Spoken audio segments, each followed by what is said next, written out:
Hi friends, welcome back to Rustic and Lace DIY. I have another compilation video for you. I hope you enjoy it, but before we get to it, if you're new here, welcome. My name is Brenda and this is my Oliver. And for those of you returning, you guys are amazing. Now for those that are new, if you're wondering why I have a compilation video, I am out of town. Actually, I'm just getting home and didn't think I'd have time to get my projects together, so I worked ahead of time, got everything done to have this compilation video. So I hope you guys enjoy it. So with all that being said, let's get to crafting.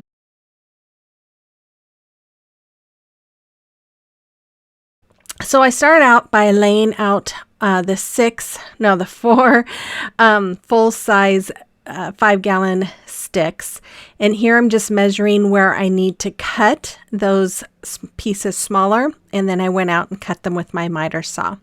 Then I am just using my wood glue and hot glue to put these onto the back to keep that together. Then after that, I went along the side with my wood glue, and then I just did some ends with the hot glue just for that temporary hold while the wood glue sets. And I did that on both sides, and then I did the same thing on the ends. I took my wood glue, I was running out there, can you see? And then I'm going to use some hot glue on the ends of the ones that are, I don't know. You'll see. There, just like that.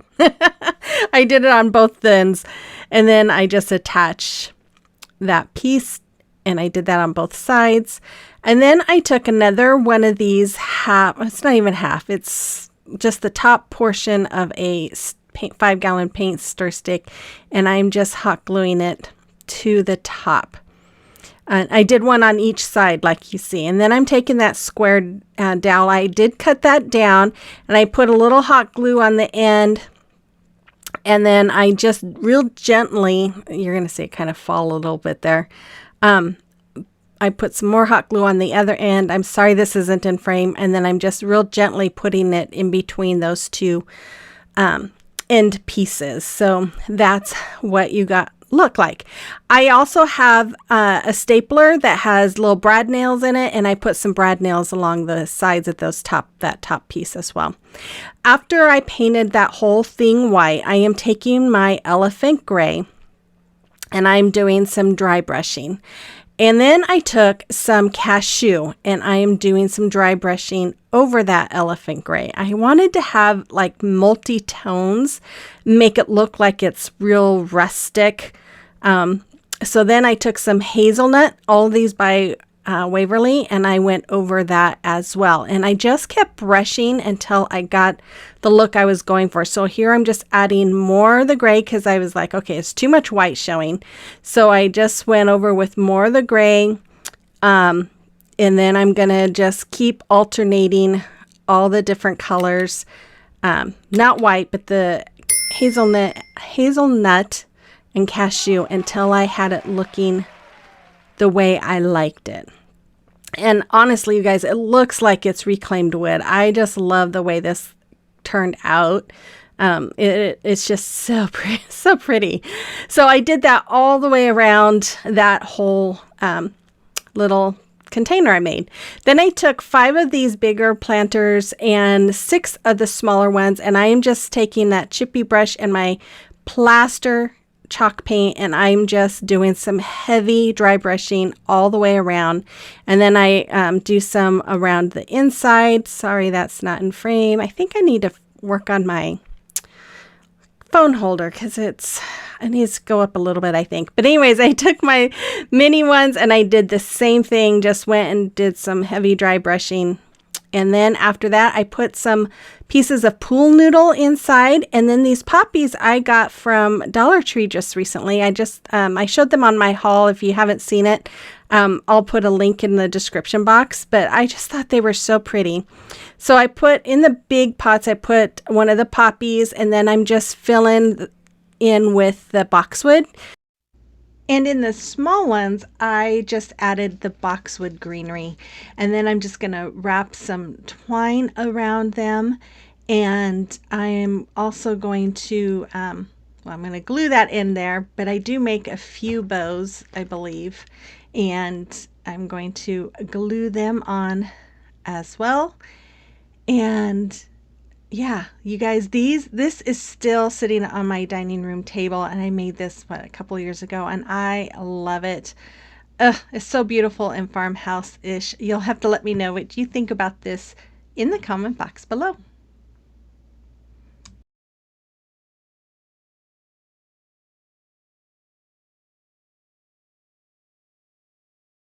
And I'm going to start off by taking my finger sander, and I am going to sand all over the front of this pizza pan.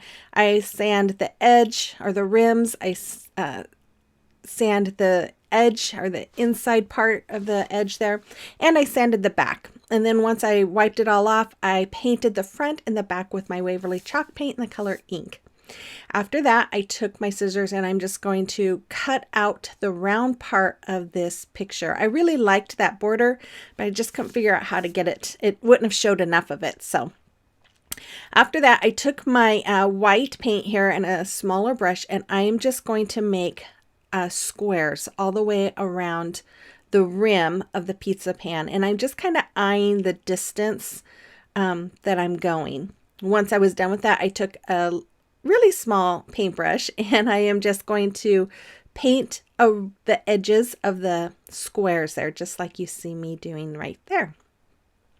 Then I took an embossing tool, and I'm just dipping it in my ink, and then I am putting dots in the middle of the white squares, just like you see. After that, I took my Mod Podge, and I'm just going to go all the way around my pizza pan for two reasons. One, to adhere my picture, but also to protect the paint. So I also did that to the back as well.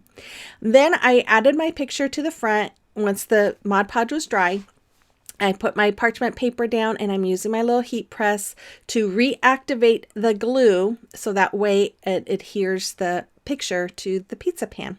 And then once it was done, I added some more Mod Podge. This is to protect the picture, and then let that dry. And once it was dried, I repeated the process by using the parchment paper and my heat press and got all the wrinkles out because there were a few. And then I took some of this jute rope from Dollar Tree, and I'm just going to hot glue it all the way around my pizza pan. Now, I almost did the nautical rope, but I just loved the way this looked better. I don't know, there was just something about the brown with all of this just made it look more rustic, and I think I just really loved that. But if you have the nautical rope, you could do that as well. And then I'm going to take this ribbon. Now, this ribbon I got from Walmart this fall. I just love it. It has chickens and chicken wire all over it, and I thought it would be perfect to go with this pizza pan sign. So I just made a bow doing the awareness ribbon and scrunched it up in the middle, used some jute twine to secure that middle. And then this ribbon I got on clearance early this fall. It was like 99 cents. It does not have the wire on the ends, but I figured it would be okay because it was going to be laying up against the other ribbon. So I just made a bow doing the same thing as I did on the first one, and then I'm just securing it again with the jute twine. Then I go ahead and dovetail the ends, and after that I took some boxwood greenery that I get from Walmart. I just love this stuff. I always buy it when I see it at Walmart, and I'm just going to hot glue it to the rope. Then after that I took some more hot glue and added that bow right onto the rope and the boxwood greenery. Then I turned it over. I took some more of that jute rope and I cut it down and made a hanger out of it. Then I'm going to take some of this ribbon and I'm going to cover it over the hanger to make it look nicer. And I'm just doing it with some hot glue here. And I love how this came out. I know this is a favorite of many of you who've watched my videos. I still love this to this day. You have to let me know what you think about this one as well.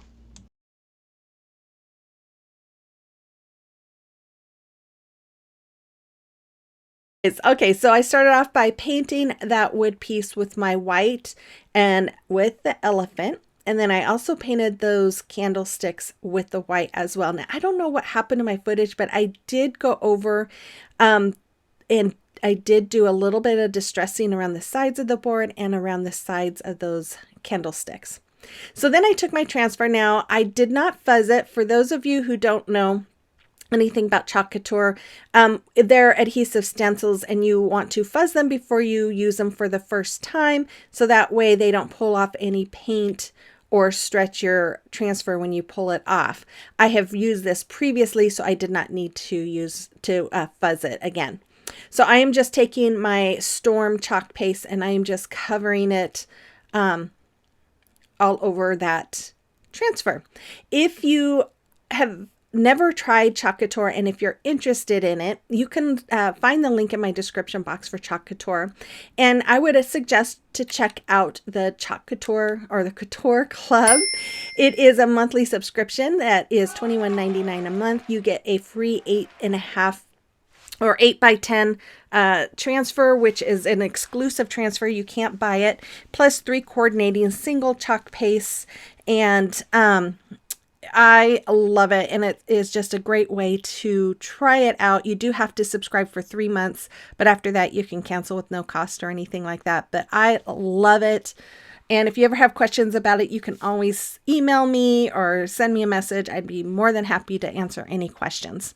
So while that was drying, I took my little candlesticks here and I took some wood glue and I put some wood glue on it, and then I added hot glue on the spots that I did not add the wood glue. And I am just going to add these on the bottom to be the legs. And then I did the dry brushing. And I don't know why I didn't show it, but when I was done here, I'm just going to go over it with some Mod Podge. When you use Chalk Couture, you always want to put some kind of sealer over it. I tend to not do Mod Podge anymore because I have found it to smear a little bit. So a spray sealer is probably the best, but there it is. I love this. I still have this in my kitchen. It's one of my favorites. I love it. I hope you do too. Starting off by cutting the tips of each one of those off. I cut one of them. I cut the tips off of one, and here I'm using my pencil just to kind of mark each one because, you know, sometimes these things are not all the same size. So I just wanted to make sure that the tips were cut at the same point. I hope that makes sense. But anyway, so once I got these all cut, I took my beads and I just put beads on the skewers, and there was about 22 on each skewer. So and then I'm going to put hot glue on the ends of each to keep them from coming out. If you are going to recreate these, you could use, you know, any kind of beads that you might have. So after that, I took some painter's tape and I laid them. I would lay one skewer of beads on top of my painter's tape to hold them in place. Paint it all with my white chalk paint there, and then once they were dry, I'd flip it over and paint the other side. This is my favorite way. I know there's other people that do it other ways, but this is my favorite way to paint beads. Then after that, I had painted everything white. I took my vinyl here. I decided while I was painting those beads that I wanted to add some of this buffalo check vinyl from Dollar Tree. So I took it and I am just placing it inside of this hexagon piece that had the chalkboard on it. And as you can see, I had painted it white, but this is where I kind of had thought, you know, this would be really cute with the buffalo check vinyl. So I added that on, and then I used my knife there to trim off the excess, and then I'm just adding some more onto the wood cube there and trimmed it off as well. And then now I'm just using my hot glue to glue the smaller piece on top of that bigger one. And then I'm taking the big box, the big hexagon box, and I'm going to glue using hot glue that onto the bigger box there. And after that, I decided I wanted to have some more of this vinyl going along the edge of the top. This is the top, and then I also do this on the bottom. So I just go around putting it all around the edge. And then I'm just using my hot glue. I'm putting a big dab. I didn't do it this way on the first one, but I did end up going around just putting the hot glue in each corner, and then I added the beads just like you see there, and then I just held it there in place to make sure that it was firm. And I put a lot of hot glue on the bottom, you guys. I put a big puddle so that it would soak in. Then I'm doing that same thing on the top, and then I just place it over the beads there, and then I'm just making sure that each one of them are going into the corners there. After that, I took my ink chalk paint and my little chip brush, and I'm just going around and distressing, and I distressed the beads and all around the lantern. Then I took some more of these beads and I painted them white, and then I distressed them, and I took some, this is a floral wire, the thicker kind that has the little fabric around it. Anyways, I just cut it down to size. Here I'm using my needle nose pliers to curl up the ends so that the beads stay on. Then I'm going to glue it to the top with my hot glue. I put a good amount of hot glue on there, and there it is. This is something that I still have in my house. I decorate it for every season, and I love it.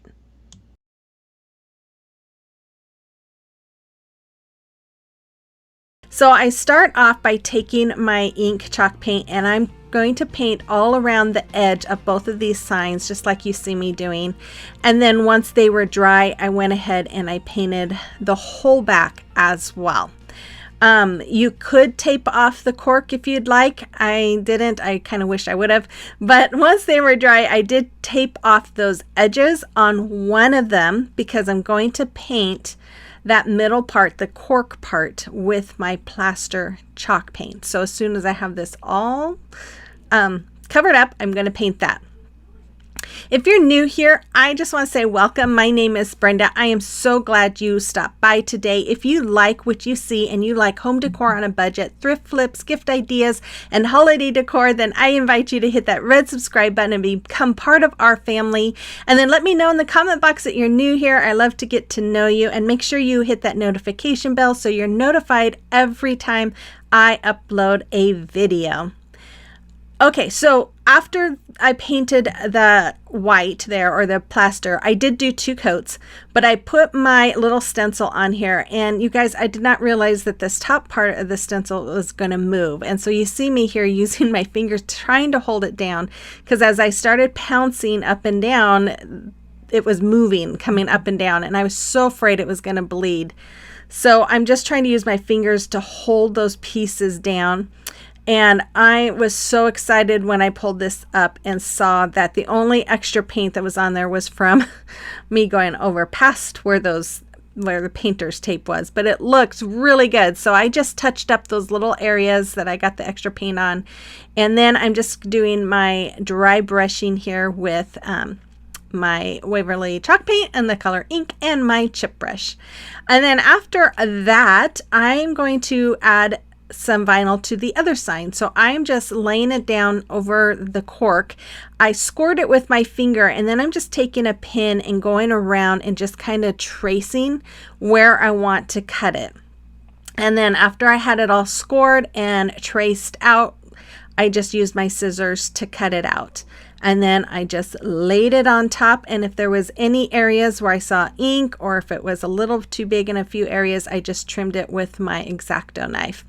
And after I had that all on, I'm going to cut out the hole.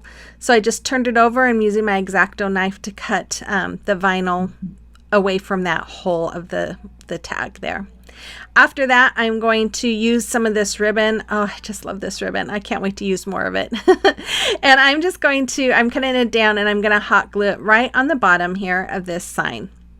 And then once I have that all hot glued on, I'm going to take some of this chicken wire that I got from Dollar Tree this summer. And this was just some excess from a previous project that I had laying around, and I'm just kind of straightening it out, and I'm just going to put it on top of that fabric, and I am just twisting the ends all around the sign. Now be very careful if you are working with this, because those ends are very sharp.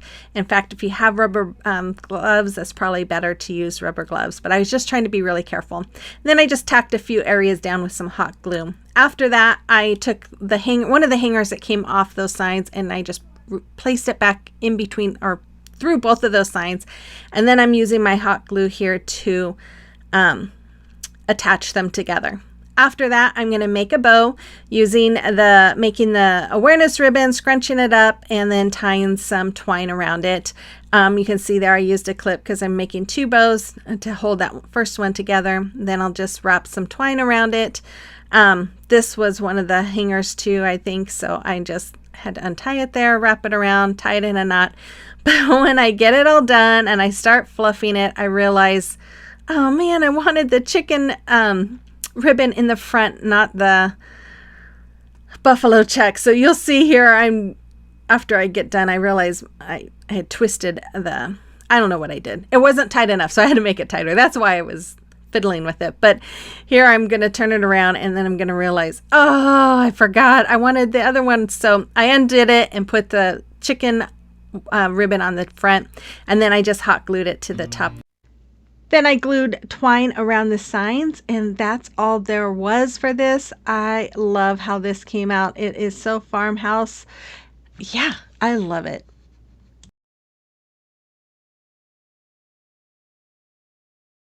By cutting off all of the strings from these plaques, and then I'm going to lay them out and glue them together. Now I had to turn them around because they are kind of warped on some of them, so I was trying to make it a little more even. So then I take these 5-gallon stick tops, and I'm going to glue them to attach those pieces together, and I just put some wood glue in the middle and hot glue on the ends. Now, if you don't have any of these 5-gallon wood tops, because, you know, I had cut my sticks and I had those left over, you can always use jumbo craft sticks or rulers or anything like that. And then I just painted it with my Waverly chalk paint in the color white, and then I am just doing some dry brushing with my elephant color and doing some distressing around the edge as well. Now, if you don't like distressing, you can just do it however you like it and whatever makes you happy. This is just inspiration, and this is what I like.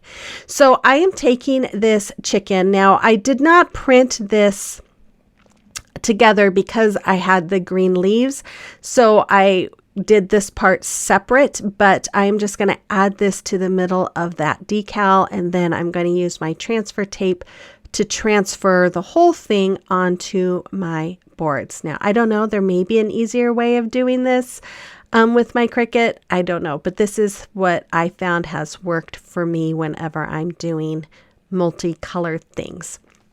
So then I'm just taking my decal here and just rubbing it or burnishing is the word, onto my sign. Now I am going to have in my description box a link to this since I created it.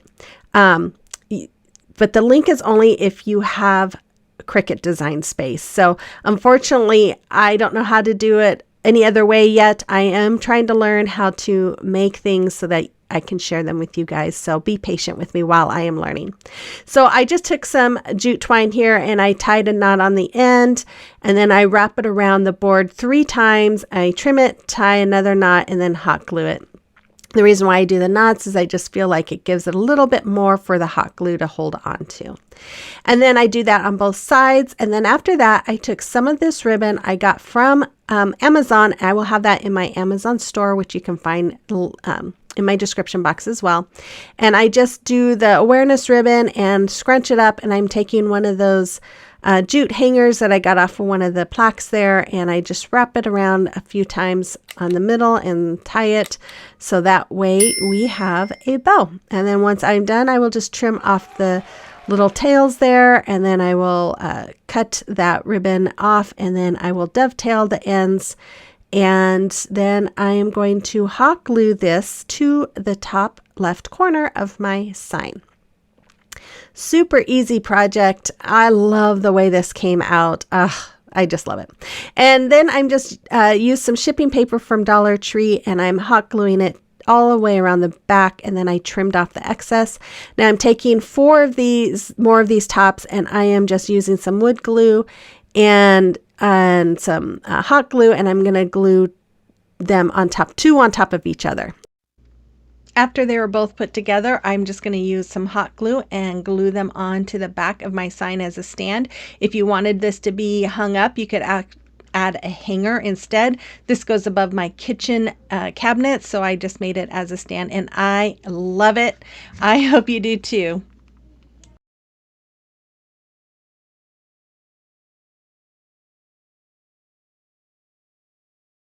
And I'm showing you this here now to show you that not everything us crafters do turns out.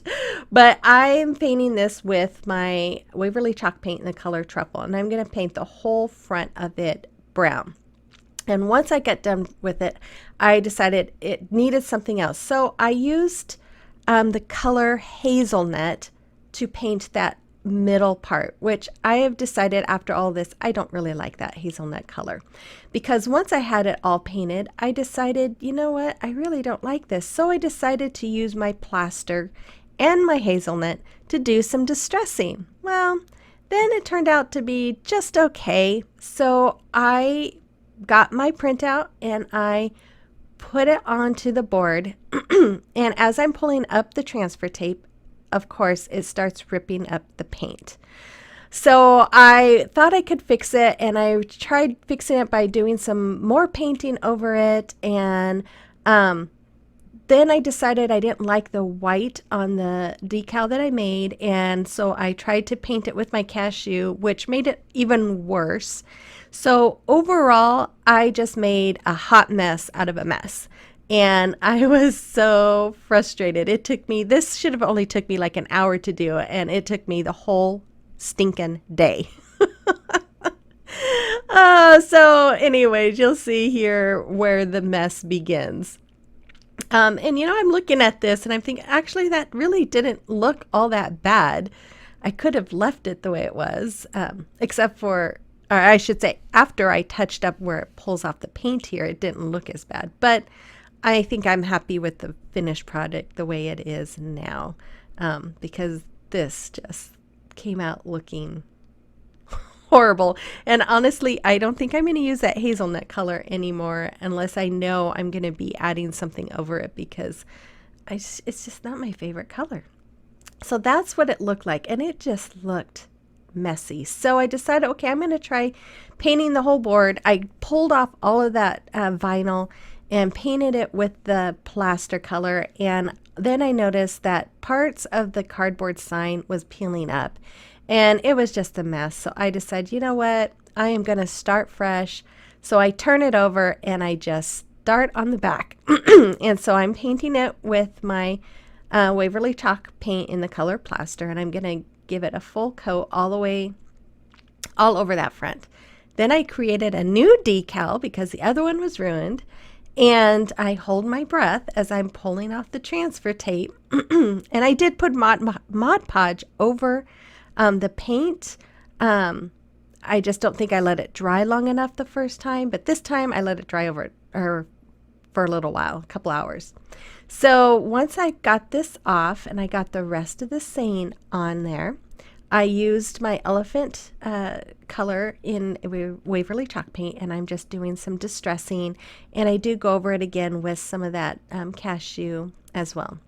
Then I took some of these stickers, and I'm just going to put one on each corner, just like it had on the other side. But I would recommend painting them before you put them on the board. I just had to be really careful with a small brush as I was painting them to try not to get them on the plaster. And then once those were dry, I decided it needs some shiplap look, which is what it had on the front side as well. So I'm just using my rulers here to make the lines where I want those lines for the shiplap. And then I use that square ruler, I think that's what they call it, so that I can use it so that my line will be straight. And I'm just using a pencil and making those lines.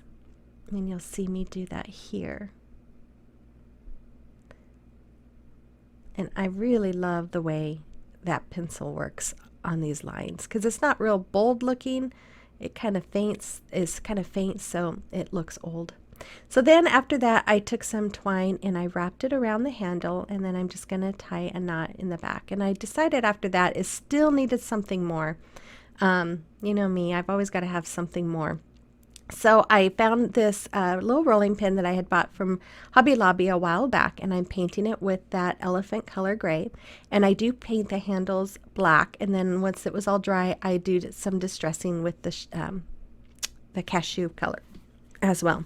So then I took some of this trim that I got from the Dollar Tree, and I cut out 4 pieces, and I am just hot gluing each end to the board and then trim up the end to fit. And then once it was all on there, I hot glued. I used some wood glue in the middle and hot glue on the sides and glue that to the bottom of my cutting board there. And then I decided it needed a bow, so I took this ribbon I got from Dollar Tree, made a little bow, wrapped some jute twine around the middle, and I will hot glue that right above my stain. And that is done for this project. After I glued on the bow, then I just covered the back with some paper bag there. It looks like I had an earthquake with the shaking, but this is so fun, and I love to point to it whenever my husband is trying to tell me how to cook, which is all the time. And yes, I do have this in my kitchen. Yes, I do point it out at him and remind him that his opinion is not part of my recipe.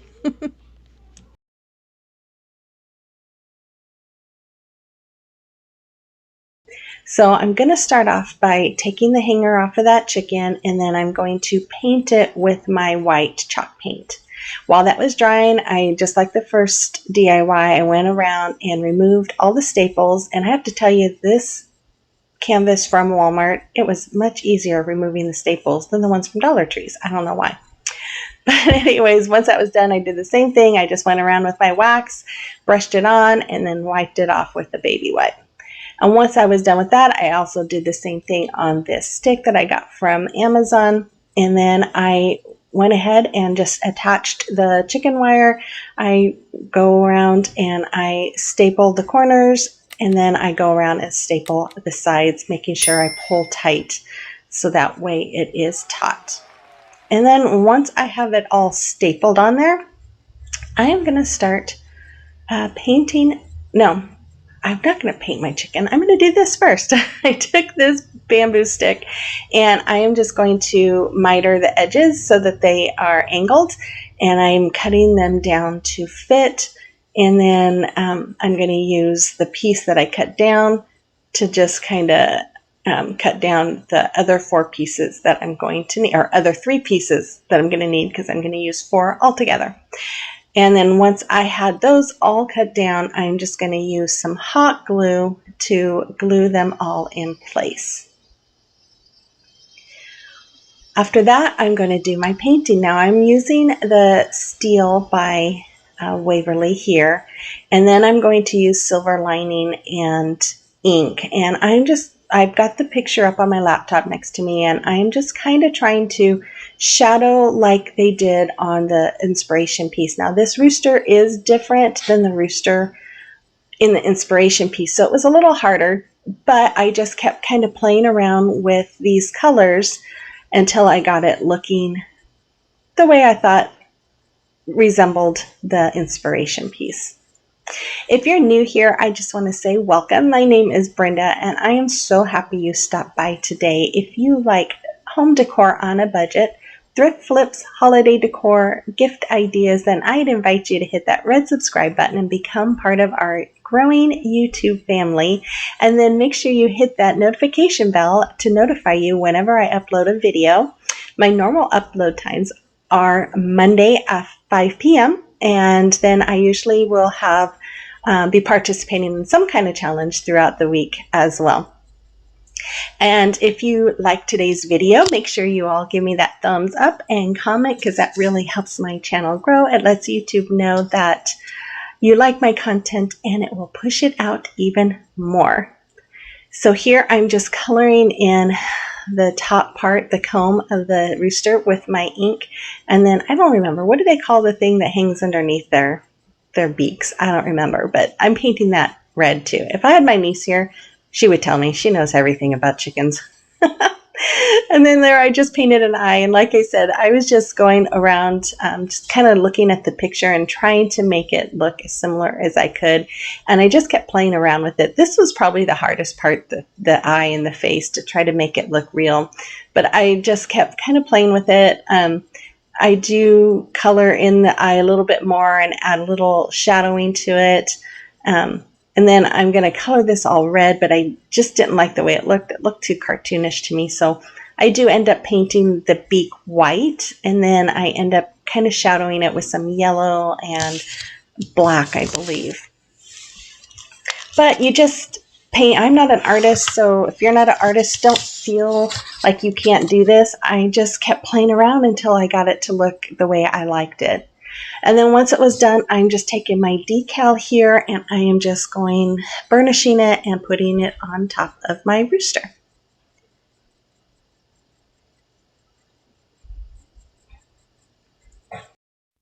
Then I'm going to take some floral wire and I'm going to string it through the chicken wire, forgot what it was called, to attach that rooster. And then I just went over it with some Mod Podge to help protect it and seal it.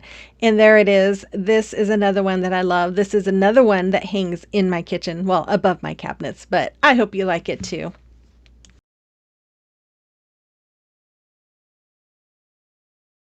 So I'm going to start off by forgetting to turn on my camera.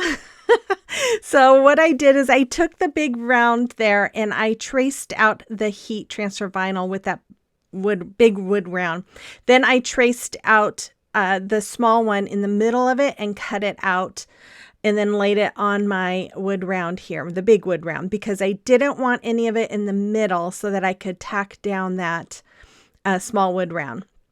And so then I'm just going to take off the courier sheet and then I cut down some more to add to that bottom. Once it was all on, I went with my little finger sander and sanded off the edges, and then I painted the back of the wood round with my crimson color. After that, I took my page here and I am just cutting it out. And then I'm going to take my Mod Podge and I'm going to put it on the smaller wood round here, the 10-inch, and I'm just going to cover the whole front, and then I'm going to set that aside and let that dry. And while that was drying, I took my Waverly chalk paint in the color ink and a big chip brush from Dollar Tree, and I'm just going and doing a very, very heavy dry brushing all along these beads on both sides. Then after I was done with that, my glue was all dried, my Mod Podge. So I put my picture or my calendar page on top of the wood round and my parchment paper, and using my little heat press to get that Mod Podge reactivated so that the page sticks to it. After that, I took some more Mod Podge and put it over the calendar page. This way it is protecting that page. And then once that was all dry, I took my wood glue here and I'm going all the way around the middle part of my bigger wood round with the wood glue. And then I went all around the edge of that wood glue with my hot glue. So I have that immediate hold as well as the permanent hold with the wood glue. And then I'm just going to add my smaller sign to the middle there. Then I went around and added wood glue in different spots, and then added the hot glue in between the wood glue there. And then I'm just going to put the beads on top, just like you see me doing there. Then I decided that white was too bright, so I took my Waverly Antique Wax and a baby wipe, and I am just going over it, just wiping it on.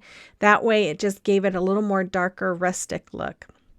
And then I took some of this braided jute cord that I have. I have that in my Amazon store, but I love this stuff. I use it all the time. And I'm just using my hot glue here, and I'm going to just hot glue it all the way around that smaller wood round that's in the middle. And then once I was done with that, I'm going to do the same thing with the big wood round. I'm just going to go all the way around it with that braided jute cord and just hot glue it just to kind of give it a finished edge. And then once I am done with that, I am going to take some boxwood greenery from Walmart, and then this I think was just called greenery. It has some kind of yellowish flowers with them. from Dollar Tree, and I put them together. And then I took some burlap. This burlap I got from Hobby Lobby. I cut it in half because it's really wide, and I'm hot gluing the two ends together. And then I'm going to make a bow with it. So I'm just going to scrunch it up in the middle. And I'm going to take this other piece here. These are going to be the tails, and I'm just kind of scrunching up behind it, and so that I can include it when I add my twine to tie them together. And then after I have this all tied together, I'm going to dovetail the ends. And dovetailing, you just fold in half and then cut at an angle. After that, I took some of this ribbon from Dollar Tree, and I'm just making a bow by doing the awareness ribbon, scrunching it up in the middle, and then I'm just tying it together with the burlap bow with some twine. And then once I am done with that, I'm going to dovetail the ends of that red bows too, and our red ribbon. Oh my goodness. Anyways, then I took the zip tie and I put it in between those beads where they are connected. And then I'm going to stick my greenery in the middle of it and my bows in the middle of it. And then I'm just going to attach them to my sign with that zip tie. And I'm just fluffing everything here and then cutting off that extra part of the zip tie that I don't need. And then I decided I wanted to make some holes to hang it with. So I used my crocodile, made 2 holes. Then I added some twine for a hanger, and there it is, another fun one that I just adore. Oh, I love chickens. I never knew how much I love chickens until I started crafting.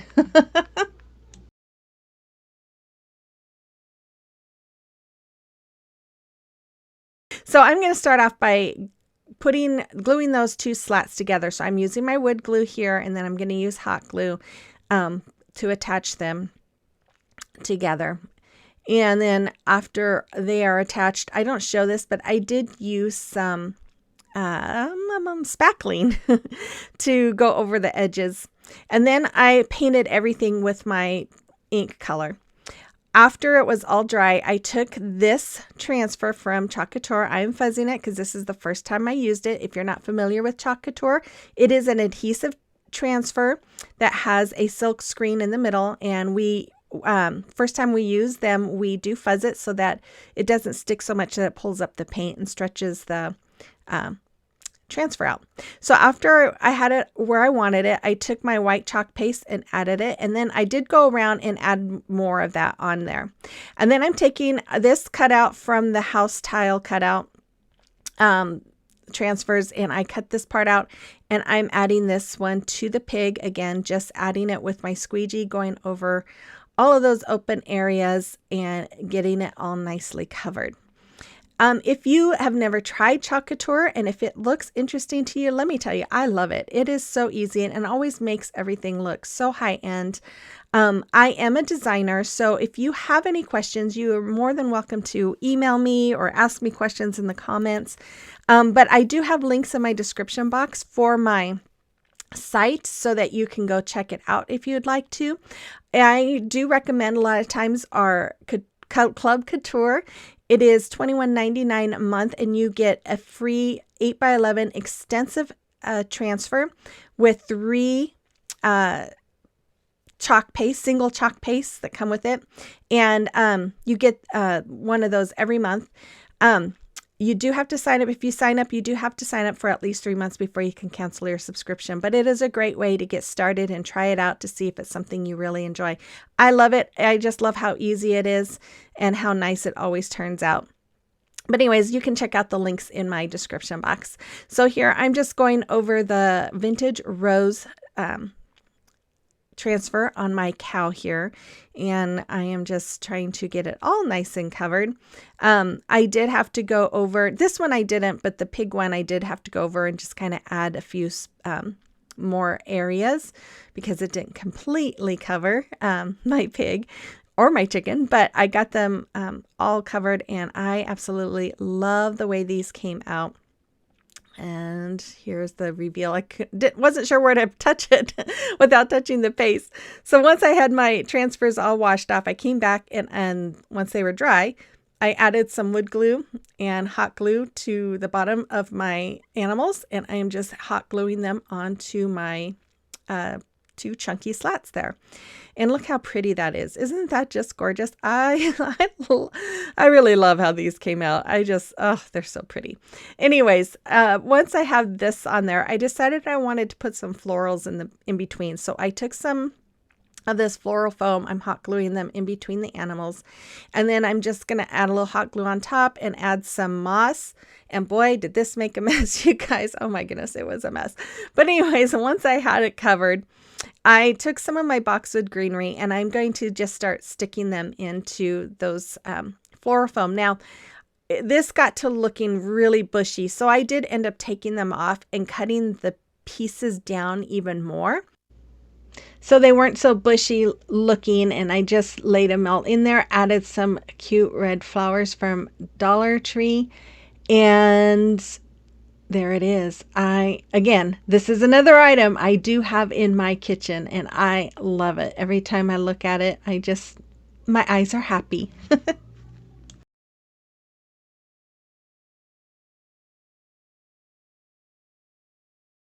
I saw, if you haven't seen She's So Crafty do this yet, you'll have to check her out. I'll put a link to that video in my description box. But I started off by using that Fix-All glue, and I just put it all around the bottom part of that candle holder and attached it to the candlestick. And then I took some of these race car tracks, and I used my heat gun, and I just put it on it for a little bit to kind of help soften that plastic so it would bend a little easy. But you want to be careful you don't make it be a little crooked there.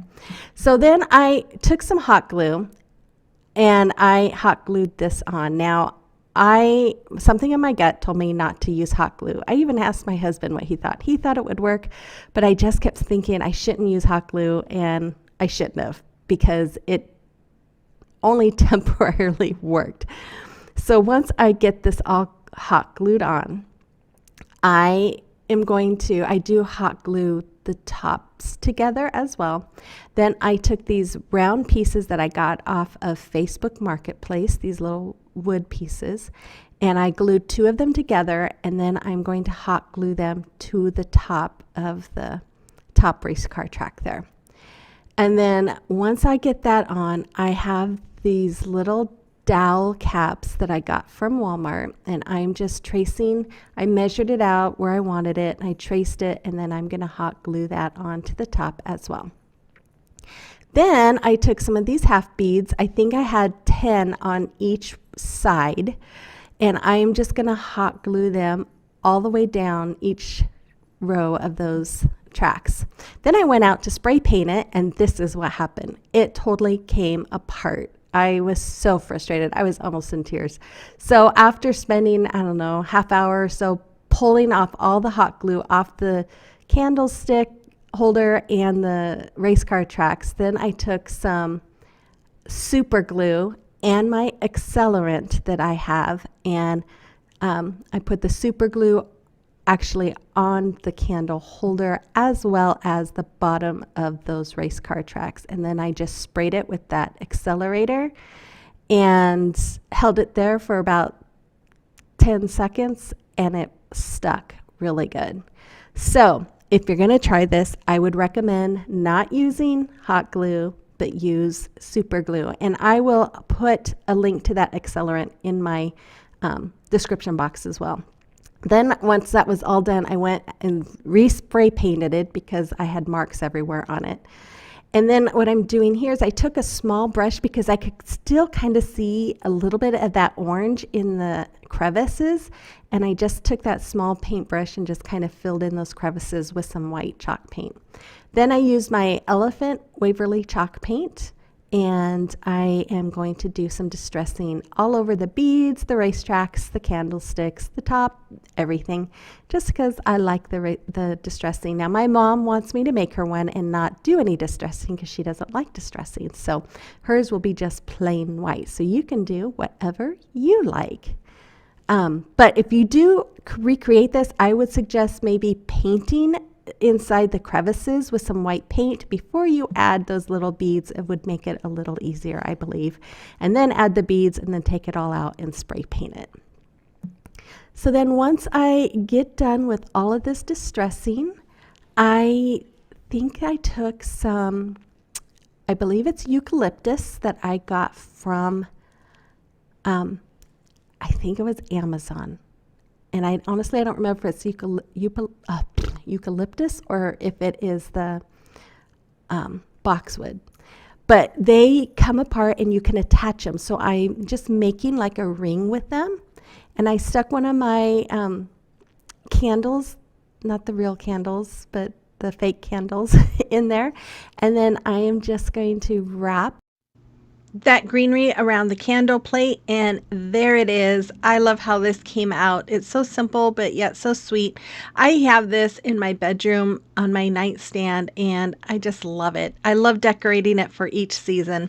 It's so much fun. You'll have to let me know what you think about this in the comment box below.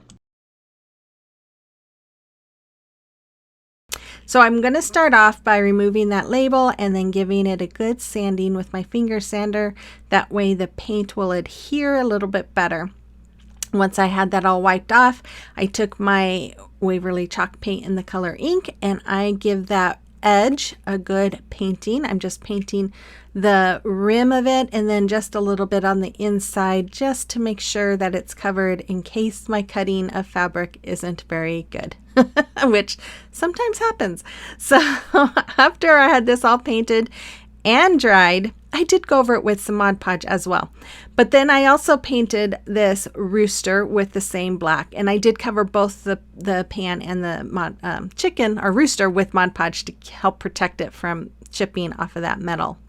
Then I just trimmed down this material, and then I am cutting out this little piece that is on this. It says Happy Chicken. I can't tell what it says. Something farm. Dream Farmhouse? I don't know. I can't tell. I think that's what it is. I can't read upside down. Anyways, I'm going to use this to put onto that rooster. So I'm taking this Mod Podge for fabric and I am just putting a good coat all over the inside of this pan. Now they make this Mod Podge super thick, and I'm guessing it's because, you know, fabric is usually a little thicker, so they make it thicker, I'm guessing, so that it will adhere better or soak through that material a little bit better. I don't know. I'm not a scientist, but that's just what I'm guessing. But anyways, once I had that all on there, I'm just going to add my material on there. And you guys, I felt like I was really making a pizza because here I am stretching it out and pulling it all up to the edge, just like you would do with a pizza crust.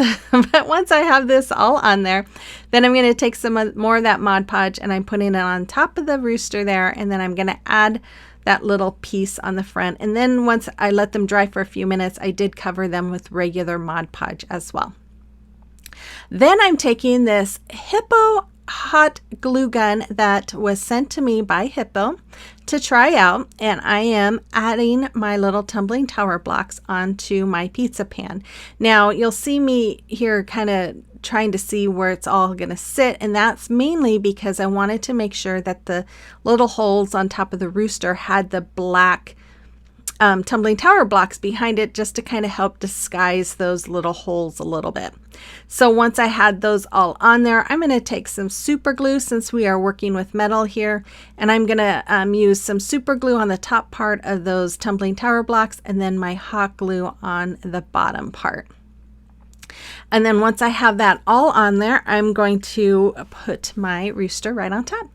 After that, I'm going to take this hot glue gun and add some hot glue, and I'm just going to put in about every few inches, I put a little dab of hot glue, and then I'm going to just add this beautiful ribbon that I got from Amazon. I just love this. I went to go order more the other day and it's out of stock, and I'm so bummed because I really love this and I'm running out and I need more. It is in my Amazon store and hopefully it comes in stock really soon because I'm getting really low. So anyways, once that was all on there, then I am going to take these half beads that I also got from Amazon, and I'm hot gluing them onto the pan as well. Now that compass there, I did measure them to be about 3 inches apart. And so here I'm just adding a hot glue to the beads, and I thought, you know what, it'd be easier if I just put hot glue on the pan. That way I know right where I had them marked. So anyways, once I had them hot glued, I'm just taking this ribbon I got from Amazon. It is in my Amazon store, and I'm making a bow. I just made the awareness ribbon, scrunch it up and tie some twine around it. Now this ribbon is kind of hard to make bows out of because it is stiff and thick, and so it's kind of hard to get to, I don't know, to form correctly. But once I was done, I took some of this boxwood and I just stuck it in between the ribbon and that twine, and then I took the legs of that twine and I'm just tying a knot around the boxwood to give it extra support.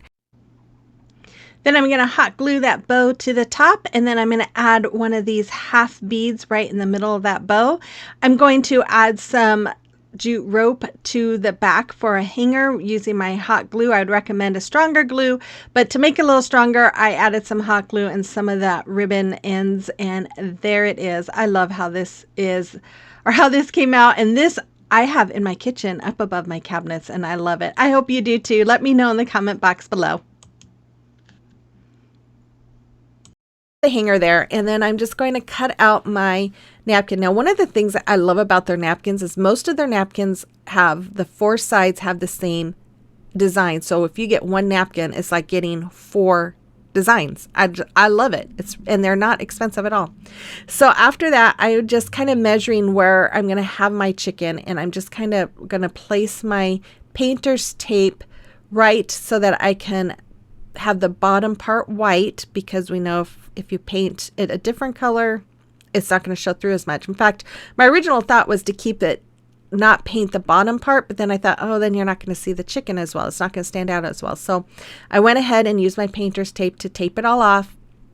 And then I'm going to paint the bottom part with my white and the top part with my ink color. After it was all painted and dried, I took my napkin and I'm just going to fussy cut all the way around my chicken. Now, I thought about using the water brush technique, but I didn't want any of that gray. I wanted just the chicken itself. So that's why I'm going around and I am cutting all the way around this. And you guys, I have my video sped up a lot on this part. That's how slow I was cutting because it doesn't look very fast there. So after he was all cut out, I just took the decoupage napkins.com. Their napkins always have 2 plies behind the one picture. So I took both plies off, and then I'm just kind of placing this where I want to lay it.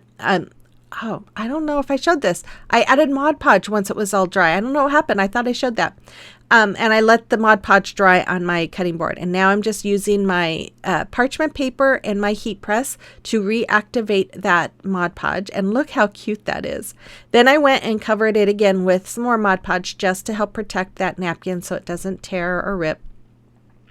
I love it. I just think it's so cute. If I would have had a word that said hello, I would have probably put that on there because it looks like he's saying, hey, what you doing? So I just use my little finger sander to sand off all the excess napkin on the end there. And then I took my Farm Fresh sign here and I'm using my antique wax. I'm just going to brush it all on, and then I'm going to wipe it off with my paper towel there. And that's all there is for that one. It's super, super easy. I love the antique wax. I don't know. I love that wood look. And then after I have that all done, I am going to use my wood glue and my hot glue to attach this to the top part of my cutting board on right in that black area, the area that was painted black. And after that, I know I'm taking a while. I should have maybe cut some of this out. I'm sorry. I say that every video. I should have cut some of this out. Oh, well, anyways, once I have this all on there, look how cute that is. I took some of this braided jute cord and I'm going to hot glue it just along where the white and black paint meet. Just like you see me doing there. It's just given a little bit more dimension, a little bit more interest. And I love it. I love that chicken. It is just cracks me up every time I look Look at it. And you know, so funny, I almost didn't get this napkin because I thought it just looked so busy with those eggs. But when you cut that chicken out, oh my gosh, it is just adorable. Anyways, I'm going to take some more of that cord and I'm going to hot glue it to the back. And I'm going to wrap it around. I think I wrapped it around that neck about 3, maybe 4 times. And then I did use my lighter to burn off some of the fuzzies, and I used some tumbling tower blocks. Did I show that? I don't remember. Maybe I did. I hot glued them to the back of this so that it would stand up, and that's all there was for this one. But I absolutely love this one too. And there it is. I just love this. I love that chicken. It is so funny. It cracks me up. You have to let me know what you think about this one too. Start off by taking the hearts off of these signs. And then I am actually going to use the back as the front. So I'm removing the hanger here. They were just stapled on.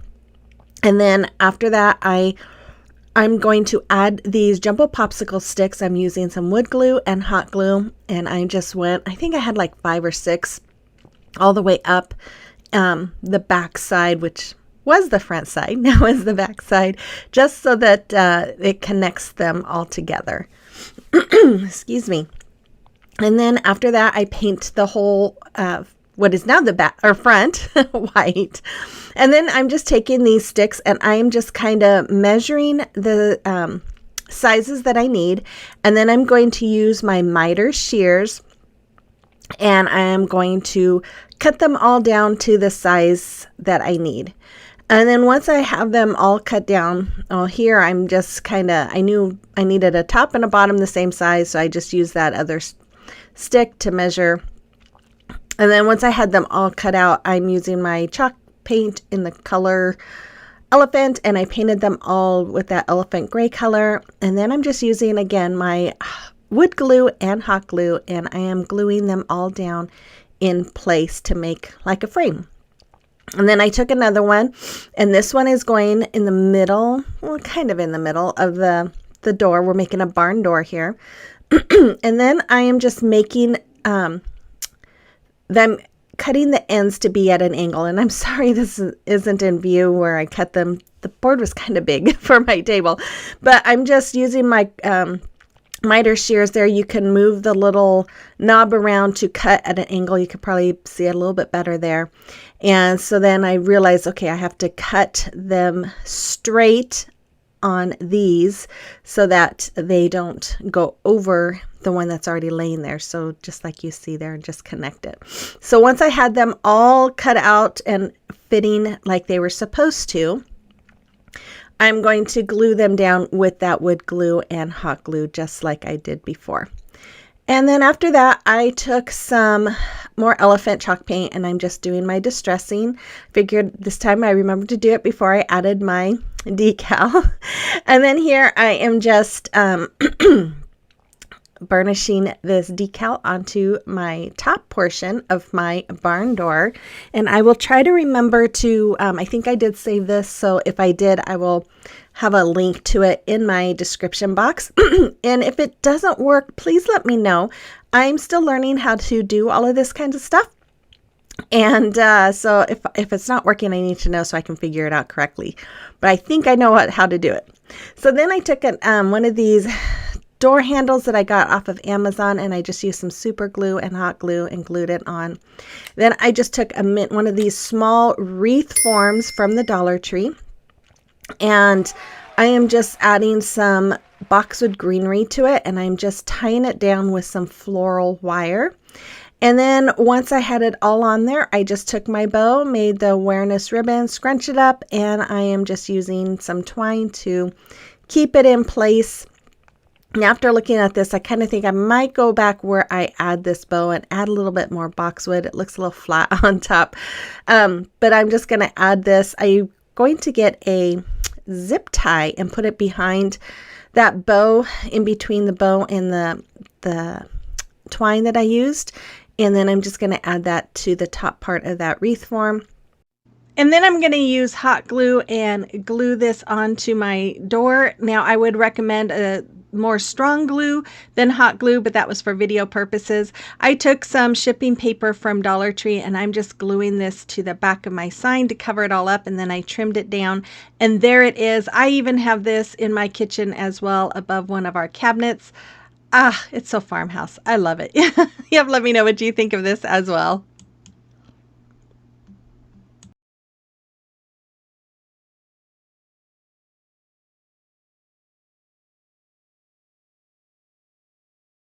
Moving the hangers from the signs, laying them side by side, and then I'm using my craft sticks here with some wood glue and then some hot glue to connect them to make them one piece.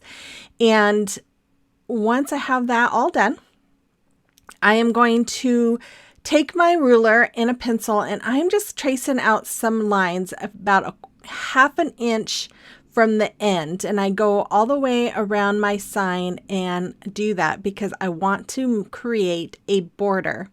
So as soon as I have this all done, I took my paint tape here and I am laying it along those lines, and then I do that all the way around the sign.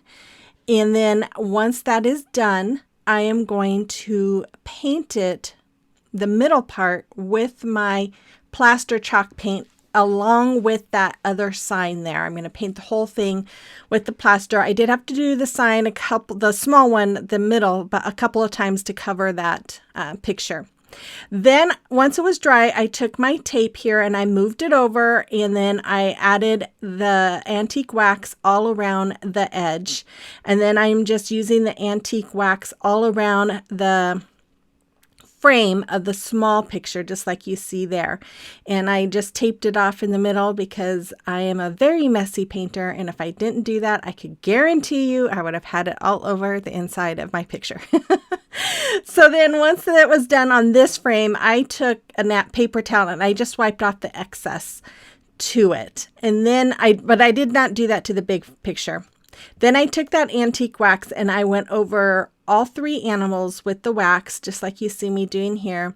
And then once I had them all covered, I'm just going to use my paper towel again to wipe off all the excess wax. Now, I know, you guys, that farmhouse doesn't necessarily mean decor, doesn't necessarily mean farm animals. And I don't know what it is, but I must really love the farm animals because whenever I do farmhouse, I always want to include the animals. So if you're tired of seeing the animals, I'm sorry. I will try to do some without. We do have another farmhouse video coming up in the beginning of June, but I can't promise you that I will not have animals. But I'll try.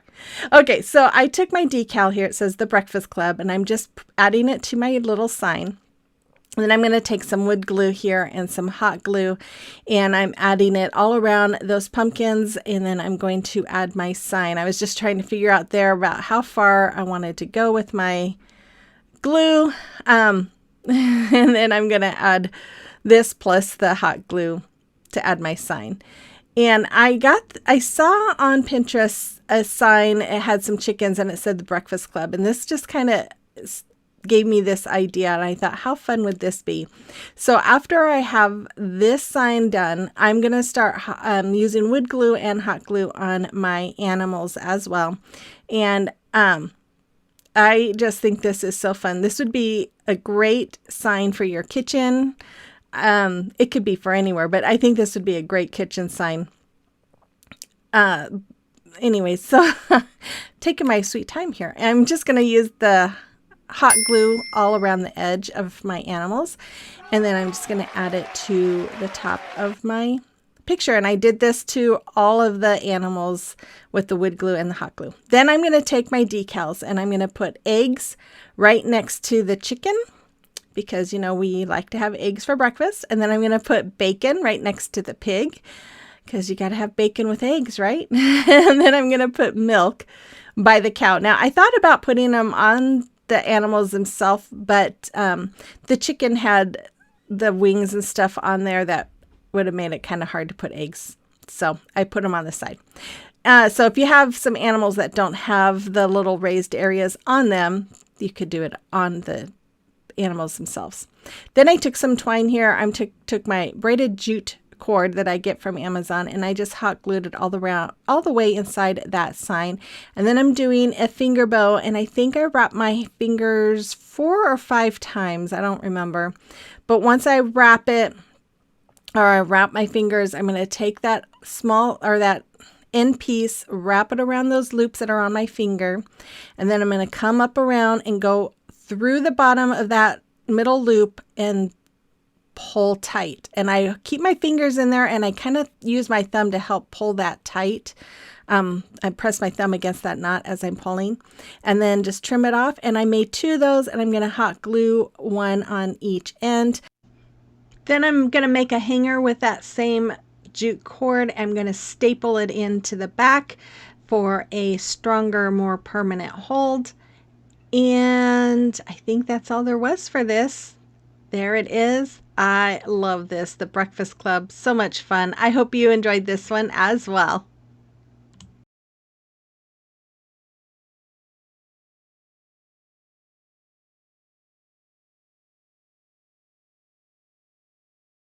Stuff from Dollar Tree, and I can't remember what it's called. Anyway, so here I am just kind of measuring it against that cutting board, and then I'm cutting it down to fit on top of the cutting board.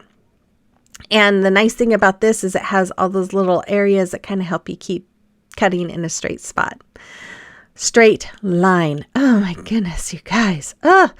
Okay, so I'm going to start off by painting that cutting board with my chalk paint in the color plaster. And after that, I painted the little crate as well. I painted all of the sides, except for I didn't paint the back.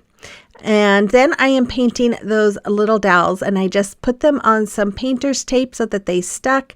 And then it's best to, if you try this technique, to paint the bottom first, because it's hard to get the little grooves under the big part of it if you did the big part first. So that's why I started on the bottom. And then I am doing some dry brushing. Now you see me do dry brushing all along that cutting board, and that's only because it was splattering, and I wasn't going to dry brush it, but with the splatters I thought, well, I guess I better. So it's going to be the back part of it anyway. So anyways, I'm just going around that crate and dry brushing it. And then I dry brushed the little feet, and then here I'm just using hot glue, and I removed the backing of this what do they call them? These self-adhesive wall decals. And then I just added it to that hot glue. And then I trimmed it up, and I'm just hot gluing that crate in front of it. I'm using my super glue here again to add this knob to the front of my crate. And a little bit of hot glue on the end for that immediate hold. And then I'm just going to add wood glue and hot glue to the bottom of those dowel caps. Oh my gosh. And I'm using them as the feet.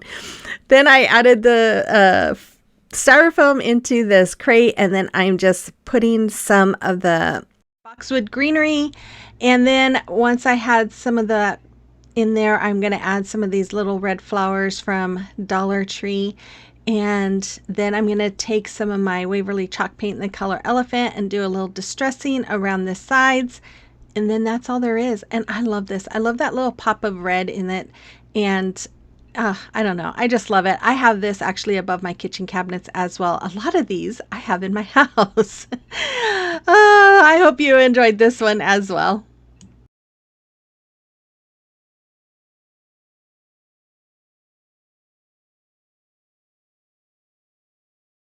So I'm going to start off by cutting off the little,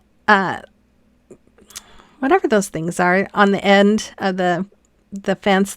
They're to connect to the other fences. And then I cut off that stake, and then I'm just cutting right in the middle of the fence, and I'm just using my scissors. It is kind of hard. You see me kind of pressing down with my other hand there, but the biggest thing is you want to make sure you don't go to the side and cut it in half, but they can break easy. So if you try this and you're cutting them, just be really careful, because you can break where it's cutting. I don't know if that makes sense, but Just be careful. Anyway, so then I'm taking some of this vinyl from Dollar Tree, and I just measured the width of how wide I want it to be, because it has saying, oh, by the way, I took both the fence and the bucket there and painted them, spray painted them. Sorry. Anyways, I did spray paint them. And then once they were dry, I took this vinyl, and I am just going to put it around to cover up the words. I didn't really want to have the words showing. And so, and it's French for flower garden, I think. Anyway, so once I got that vinyl around both sides, and I'm just taking some rope from Dollar Tree, and I'm just wrapping it around the top part, just kind of covering up the seam. And then I'm going to do the same on the bottom and just wrap around the bottom. And I'm just adding a little bit of super glue here and there just to hold that rope in place. Don't think it's really necessary to go all the way around with the super glue, because it was staying pretty nicely. Once I had them both covered, then I just took some of my ink by Waverly chalk paint, and I am doing dry brushing all around the top and the bottom edges. And then just kind of wherever it was white, I just did a little dry brushing just to give it that older rustic look. And then I went around the vinyl and did the same thing, because the white was just too shiny. And then I realized it was kind of pulling up some of the words, so I kind of stopped doing that. But if you recreate this, be careful with that. Anyways, and then I took the garden fence, and I am just doing the same thing. I'm just going around and doing a heavy distressing. And there is pointing, there's some little round pieces, and I'm just using my crocodile to poke through those round pieces to make a hole. And then I'm just marking where I want to make the holes in my container there, and I'm using my crocodile to make a hole. And if you've never seen these things are awesome. I love mine because you can poke holes through wood, you can poke holes through metal, as long as it's not too thick.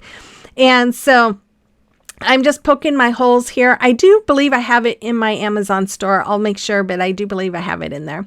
And then I'm going to use a zip tie, and I'm just going through the holes that I made on the fence and then through the container there. And I'm just going to adhere it with that zip tie.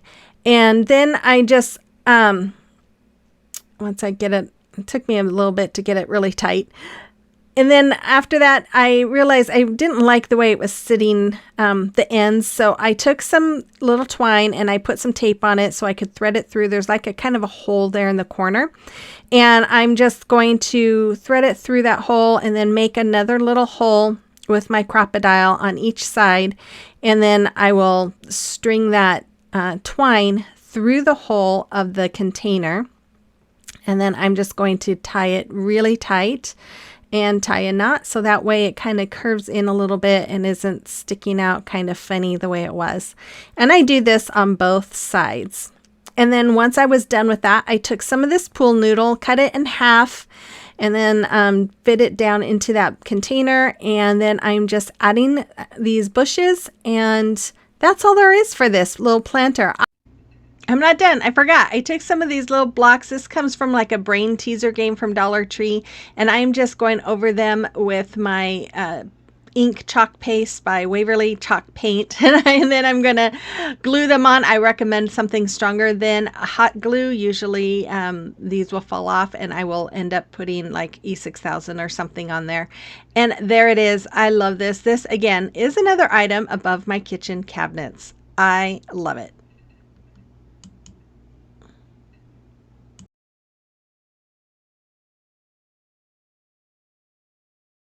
So I start off by removing the hangers, and then I'm going to lay those two wood planks together. I'm going to take my jumbo craft stick, and I'm going to cut them, all three of them, in half, and then I'm going to lay them out all up and down the back of those planks so that we have a way of connecting them together.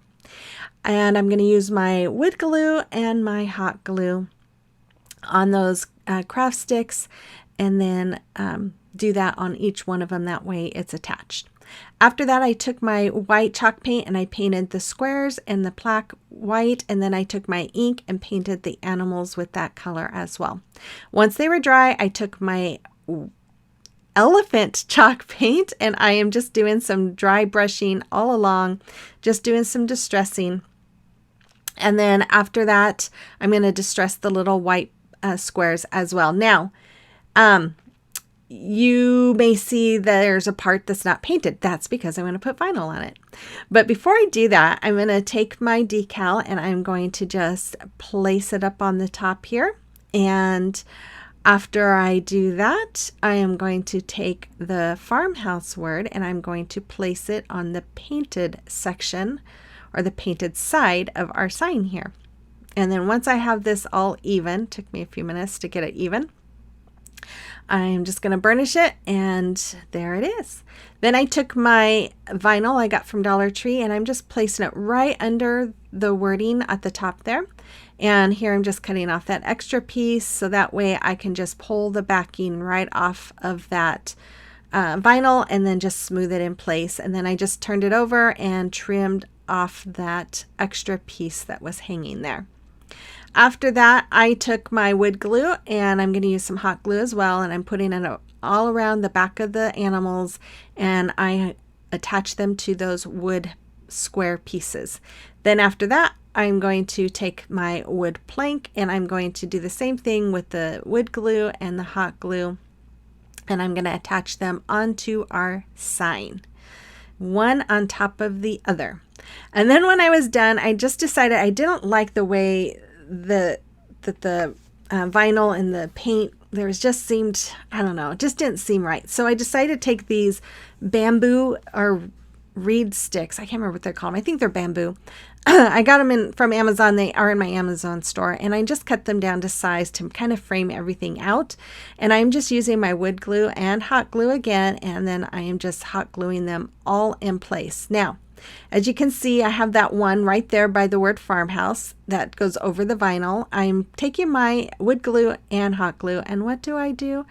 I put them next to the squares instead of over the edging of the vinyl. And I'm like, why isn't this fitting? And then all of a sudden I realized what I did. So I tried to remove it, but it was really attached to the bottom piece there, and I didn't want to rip the vinyl, so I decided to just go ahead and re-glue it and make another strip to place at the edge of the vinyl there. Then I took this black gingham ribbon and I'm just going to thread it through the holes there to make a hanger. And once I got it all through, I'm just going to tie some knots on the back. And what else do I do? We'll both be surprised. I'm going to, I just put a little dab of hot glue to tack the ends down so you didn't see them standing up. And then I am going to cover the back with some shipping paper. And there it is. This is another item that I have in my, above my kitchen cabinets. I love it. I know a lot of people think Farmhouse is going out of style, but I love it, and I'm not ready for it to go.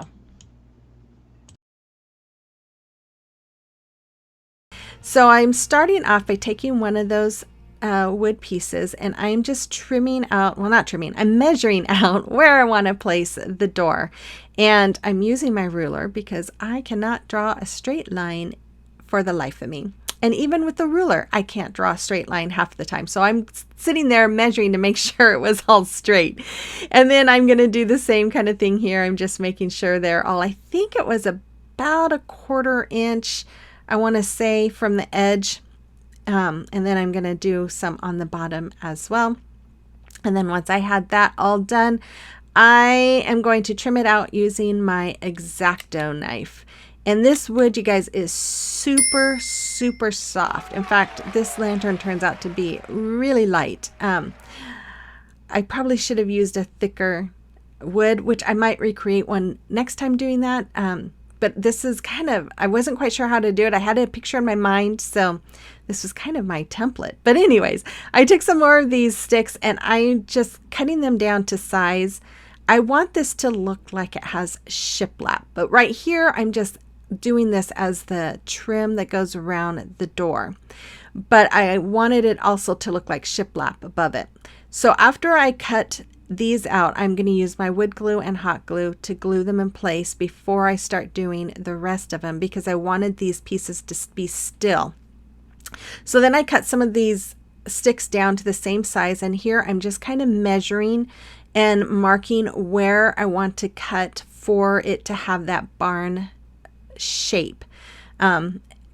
I'm not a good drawer at all, and it did take me a little bit, but I think it came out pretty cute. But you know, a barn kind of has a flat roof and then angles downward, so that's what I'm trying to create here. And then once I had this all drawn out, I cut them all down with my miter shears, and then I glued them all in with my wood glue and hot glue. After that, I took 2 more of these planks, and I'm using again the wood glue and the hot glue and gluing the sides on. We're going to create a box. And then once I had these 2 pieces on, I took another piece and I cut it in half. And don't ask me why I did it this way, because now that I think about it, I'm not really sure why. I think I was thinking that way it'd be easier to put a candle in it, but I don't put a bottom on this, and so you can just place it on top. So you can do it either way. You could put a full sheet on there or a half sheet like I'm doing, and I'm just doing like I did with the other ones, using the hot glue and the wood glue. And then once I had them all attached, and it was looking good, except for that one little piece. I had to add a little bit more hot glue. I decided to start on the roof. So I just took some more of that balsam wood, and I'm just cutting pieces down.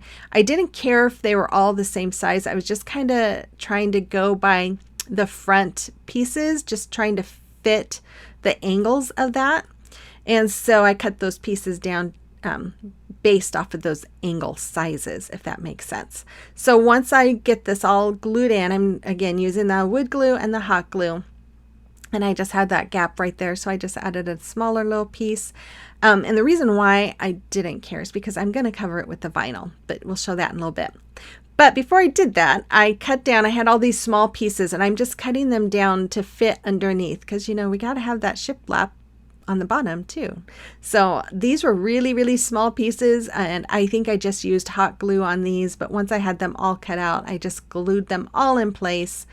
And then after that, I took my white chalk paint and painted them all white, and then I painted the trim with the black. So here I also painted or cut out some pieces to make the X on the door, and I'm just going in there and hot gluing those in place on the back side of it. Then I decided to make a little window on the top, so I cut these little pieces all down to make a window and to fit, and I used my miter shears and did the angles on them and everything. And then I cut some really small pieces to go inside to make an X, and I almost didn't glue them because they fit in there so tightly, but when I used my marker to kind of paint them, I decided to go ahead and add a little dab of hot glue and then glued them inside. Then I'm just kind of touching up where I got some black on the white, and after that, this is where I added the roof. I realized, oh, I forgot to do the vinyl on the roof. So I just took pieces of vinyl and I just laid it on top. I cut it down and made sure that they all matched exactly, and then just kind of trimmed them all down to fit. And I love this little barn. It is so cute. I use this. I even use it at Christmas time, put a little wreath on it, dress it up for Christmas. But I love this so much. You have to let me know what you think about this one in the comment box below.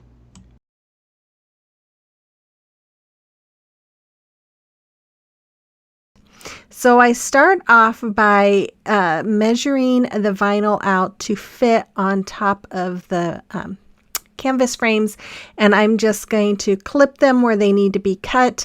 The nice thing about this plaid with the lines is that it's easy to cut those areas. And then once I had them all cut out, I just put them on one on each frame, like you see me doing there. After that, I just hot glued 3 of those frames together, and then I took some 1 gallon paint sticks that I had previously cut them down from a previous project, and I just added them to the back for extra support. Then I took some of these reed sticks I got from Amazon. They are in my Amazon store, and I cut them all down to fit, to make kind of like a frame. And so I'm just cutting down the middle pieces there, but I had cut the other pieces down to fit, and then I moved on to painting them white as as well as that sign. While those were drying, I took my apple barrel paint in the color Nutmeg and went over all of those animals. And then I am just using some wood glue and hot glue to adhere those little sticks all around the sign. After that, I went to my Cricut. Now I'm going to show you guys my process since some of you asked for that. And I am just I hit the text part and found the font I wanted and typed in the letters, and here I'm just sizing them down to what I wanted them to be. And once I had them sized, I am going to attach and weld. That way they all print out together. Then I hit my Make It button. And then when it comes up to this part, I like to space them out a little bit so I have some room to cut them so that I don't have to try and weed them all together. It just kind of makes weeding a little easier. And so once I have them all lined up the way I want it, I'm going to go in and put my mat in my Cricut and then hit the continue button and hit the start. And then it starts cutting. And then once it was all done, I just cut the pieces apart, and here I am just weeding. Now, I am using the Paper Studio from Hobby Lobby's vinyl, and it's okay. Sometimes it sticks a little bit. That's kind of why I cut that there, because it was pulling up some of the words. And so sometimes it just is easier when you cut it down.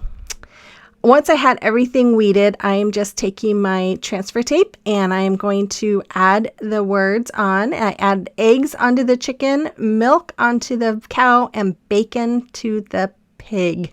Then I took this open daily sign and I put it right in that little spot on that sign, and then the farm fresh. I did later also print out the word closed, and I put it on the back of that little piece there that rotates. I thought it would be kind of fun to do.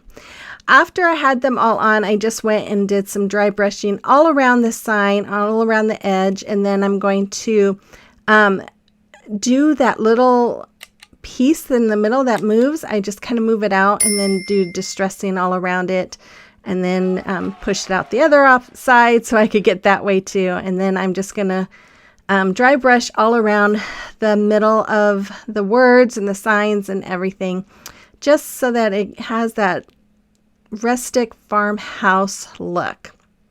And then after I have that all done, I am going to use some super glue here and hot glue to adhere those animals to my canvases. And then after I am done with that, I'm going to take some tumbling tower blocks that I took 5 of them and I painted them white, and I am just hot gluing them to the middle of the frame, I guess you could say. You'll kind of see here in a minute where I laid it, but then I put 2 on top of the side ones, as you can see there, and then I'm just going to hot glue that sign right in place. Just like that. Now, the reason why I did 2 is because I wanted it up a little higher so that I could turn that open daily around. Otherwise, the tumbling tower block was blocking it. So then I just used some of this ribbon to make a hanger. And after that, I'm going to use some raffia, and then I'm going to take a handful of it. I'm going to take some twine and wrap it right around the middle. Just tie a knot. And if it looked too scraggly, I just gave it a little hair trim, and then I just glued it on top, just like you see. And there it is. Yes, this is above my kitchen cabinets. Where else would it go? I love it. Oh my goodness. It's just so cute.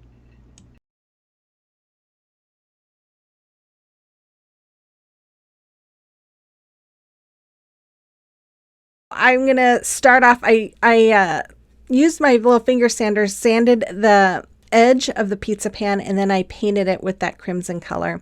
Then I took my fabric, laid it out, and this is like a screen lid thing you get from Dollar Tree, and it's the exact size of the middle of your pizza pan. So I use that to trace out my material, and then I cut it out. Then I took my Mod Podge. This is fabric Mod Podge, which is much thicker than your regular Mod Podge. And I'm just going all over the middle of that pizza pan, and then I'm going to lay my material down. I kind of had a wrinkle there, so I had to lift it up so I could smooth it all out. And then after I had it all smoothed out, I went over it again with some more of that fabric Mod Podge. Now that fabric Mod Podge does take a little longer to dry because it is so thick. Once I was done with that, I went ahead with my paintbrush, and I am just doing the end of it, and I'm using my ink and making polka dots. Then I went ahead and painted that rooster with my black, or chicken. I don't know if it's a rooster or chicken. I keep calling it a rooster, so we're going to say it's a rooster. And then I took my crimson color and I colored in the comb. And then the other piece that goes down underneath its beak, I can't think of what it's called. You have to let me know, because I can't think of what it's called. It's like right there at the edge of my tongue and I can't think of it. Anyways, once those were all painted red, I took my Chalk Couture transfer from that set, and I'm just going to place this on here, and I'm going to use my white chalk paste to stencil in the saying. Now, if you want to recreate something like this, don't feel like you have to use Chalk Couture. You could use anything. You could use stickers. You could use rub-on transfers. You could use your Cricut. You could do anything. I actually was looking for a transfer or some stickers, some rub-on transfers to use, but I didn't have anything that went with what I was going with. So I ended up using one of my Chalk Couture transfers. But again, you know, if you don't have Chalk Couture, you could make this your own by just using what you have. So I am decided then I needed to do some more distressing. So I took my white and I went all the way around this chicken, distressed the edges, and then just did a little bit in the middle. And I really feel like it brings it to life. It just kind of, before it just kind of looked blah. Now it just looks like it has a little more life to it. So that's why I like the distressing. But anyways, once that was done, I took some E6000 here, and I'm going to take hot glue. I'm going all the way around on the back of that chicken. The E6000 is for permanent hold, and then the hot glue, of course, is for the immediate hold. And I'm going to put that right in the middle of my pizza pan. And you guys, I did wait overnight because it did take a long time for that that fabric Mod Podge to dry. I'm going to use some macrame cord here, and I'm going to go around the inside of my pizza pan and hot glue it in. And I'm making sure I'm running that hot glue along the material more so than the metal. Then I took some, what is this? Chicken wire. I got this chicken wire ribbon from Hobby Lobby a year or two ago. And I actually put two pieces together. You cut two pieces out, and then to make them wider, I connected the two. And then I'm just going around my pizza pan like you see, and I'm just kind of folding the bottom over that edge of the pizza pan. And once I have that all done, and when you work with this stuff, be very careful because it can be sharp. I did cut my finger a little bit, but you know, if you have some gloves you might want to wear with it, but you just want to be careful. I wanted to have some extra support on the back of it, so I took this ribbon here, and I'm just going to hot glue this all around the back side over that chicken wire. And as you can see, I put a lot of hot glue on there, and I let it set for a little bit to really make sure that that ribbon adhered to it. Then I just cut slits in that so that it would just make it easier to hot glue. And I'm just hot gluing all that ribbon in place. Then I took some raffia here, and I am going to stuff this inside of that chicken wire. And I had some little styrofoam eggs I got from Dollar Tree. It was with all the Easter stuff. And I decided to paint some. So I'm using my Dusk, my Plaster, Sandstone, and Celery, all by Waverly, and just painted all the eggs. And then I'm just going to lay them inside between the pizza pan and the chicken wire. Now I do end up, some of it is in there pretty snugly, like on the sides. It's snug, pretty snug, but the middle was a little loose, so I did end up hot gluing some of those pieces, or those eggs in. Then I took some of this ribbon here, and I'm hot gluing the ends together. I took this ribbon I got from burlapfabric.com. I'll have a link to that in my description box. And then once I had both of those hot glued together, I'm just going to scrunch them up. I'm going to do the red one first. I scrunched it up and I'm going to tie it with some twine here. And then after that, I'm going to do the same thing with the black and white striped. I'm going to tie it with twine, or I'm going to scrunch it up, and then I'm going to add it to the top part of that bow and tie it with twine. Then I use hot glue and glue that bow right up to the front, and I'm going to glue the hanger to the back. Again, use a stronger, more permanent glue if you're recreating this, but I love how this came out. I love that fabric. I love everything about this. You have to let me know what you think as well.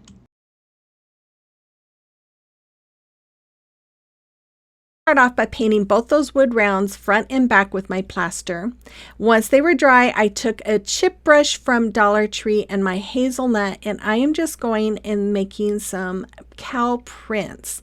And you're just going to kind of go up and down, making it doesn't have to be perfect. You just let it be what it is, and you just kind of go all the way around, adding it here and there until my wood round was full and my eyes were happy.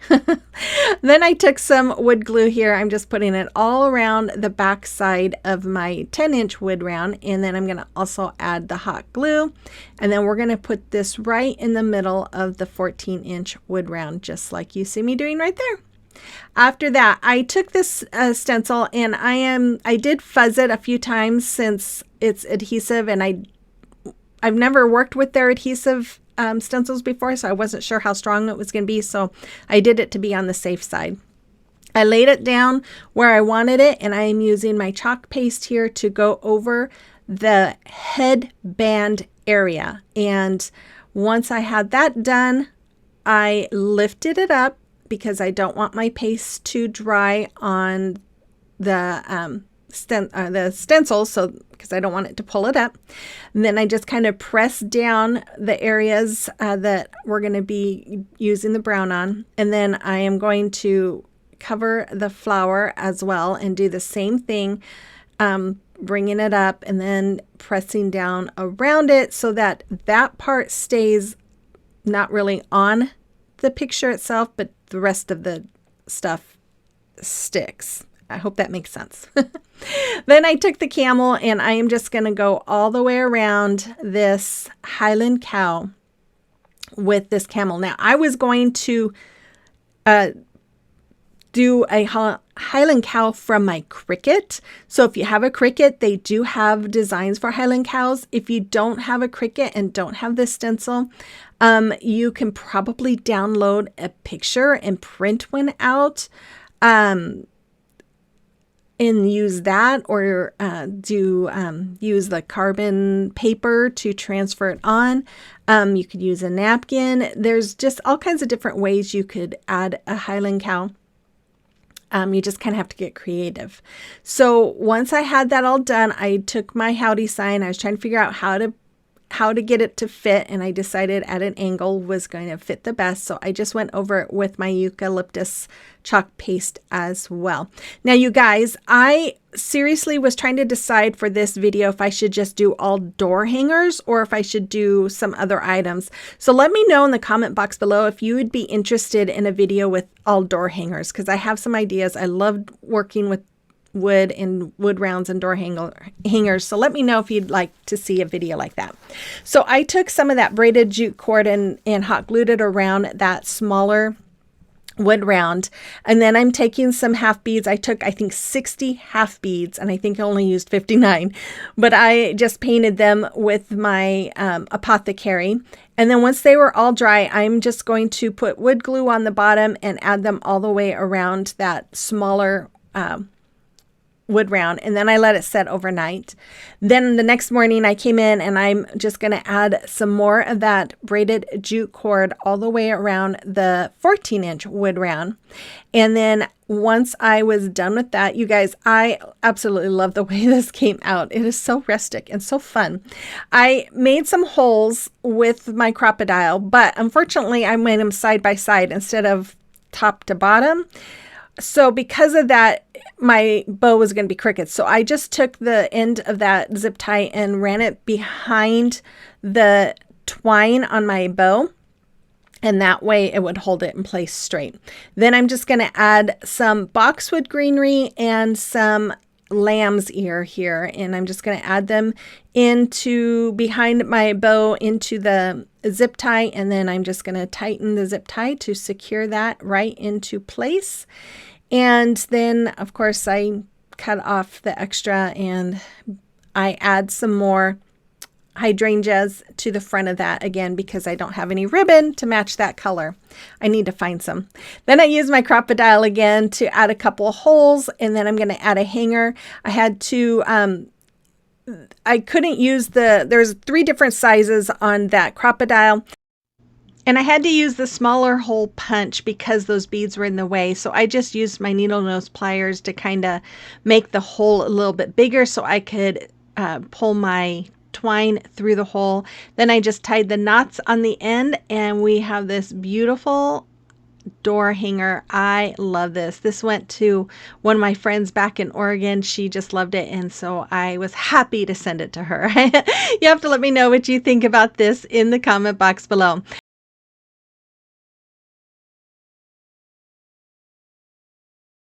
I took 3 of the wood hanging planks from Dollar Tree and I'm going to connect them together using some giant craft sticks from Walmart. They're either the giant or the jumbo. I always forget which is which, but I'm just going to use some wood glue and hot glue to connect them all on the back side.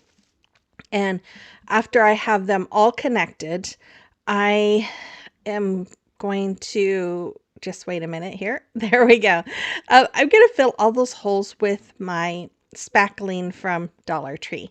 Now this stuff is very dry, I know, but I like it that way because then it dries faster and sets up faster for me. But after that, I took some 5-gallon paint stir sticks. I get these from Amazon and I measured the length that I wanted. I marked them. I'm going to put tape around them and I'm going to use my miter saw to cut them down. Now, if you don't have a big miter saw, you can get for like 10, 15 bucks the little miter box with the miter saw and saw things that way.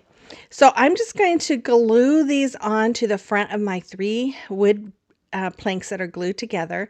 I'm going to glue 4 on each side using the wood glue and the hot glue, just like you see. And then I'm leaving the middle part open.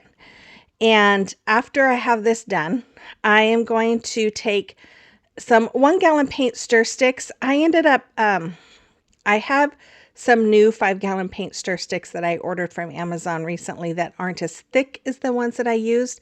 I end up using one of those because these 1-gallon sticks were not long enough once I cut them. I hope that makes sense. Anyways, but I'm just cutting them here. I'm using my miter shears. You guys, I think I need a new pair or a new blade because I think they're getting pretty dull and I was having a heck of a time cutting everything down. But I wanted this one to be at an angle. As you see, I'm trying to kind of check to see if that's the right angle. And I'll tell you, you guys, I went through quite a few pieces. My hand was killing me after all of this because I just could not get that angle right. But I finally got it all done. And when I was done, I'm just going to use again my wood glue. I'm going to do this a lot using wood glue and hot glue. And I am going to glue these on the doors. If you haven't figured out, we're making some barn doors. And I'm just looking at this now going, should I have gone the other way on the other side? It doesn't matter now. It's too late. But anyways, I'm just going to glue all the pieces to, in place. Again, using my wood glue and hot glue. And again, the wood glue is for permanent hold, hot glue is for immediate hold. And then I'm going to paint the whole thing with my Snow White by Waverly. Then I'm going to take this is the front page, the top page, what do you call that? I can't think of it. Anyways, of the 2024 Farm Life calendars from Dollar Tree. I guess I didn't realize that I had already used the inside page or picture of this, but that's okay because I'm not going to use the wording on this. I'm just going to cut out this cow. And once I had him all cut out, I decided I found this stencil that I have, and I'm not sure if I got this from Amazon or from Temu because I had gotten some around the same time as each other, and I don't remember which one was which. But I'm just using my elephant gray to go over it.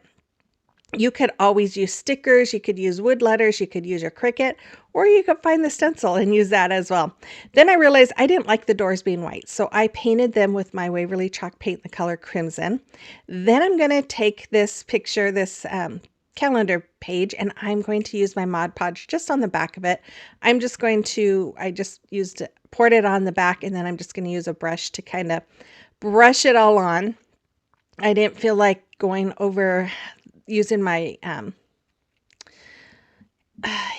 my heat press that way, so I just did it this way. I'm not even going to go over it with Mod Podge. I just felt like that calendar page was stiff enough, it really didn't need it. Then I'm just going to add a hanger in the back. I just tied a knot on the jute string. I'm going to make it kind of tight, and I'm just making sure that it goes to where my 5-gallon paint stir sticks start, so that way I could staple through those boards and into the stir sticks, because these boards are so thin that the staples usually go through it. And there it is. You guys, I absolutely love this. I'm going to put this in my kitchen up above my cabinets, but doesn't it look like he's coming out of the barn? I just love it.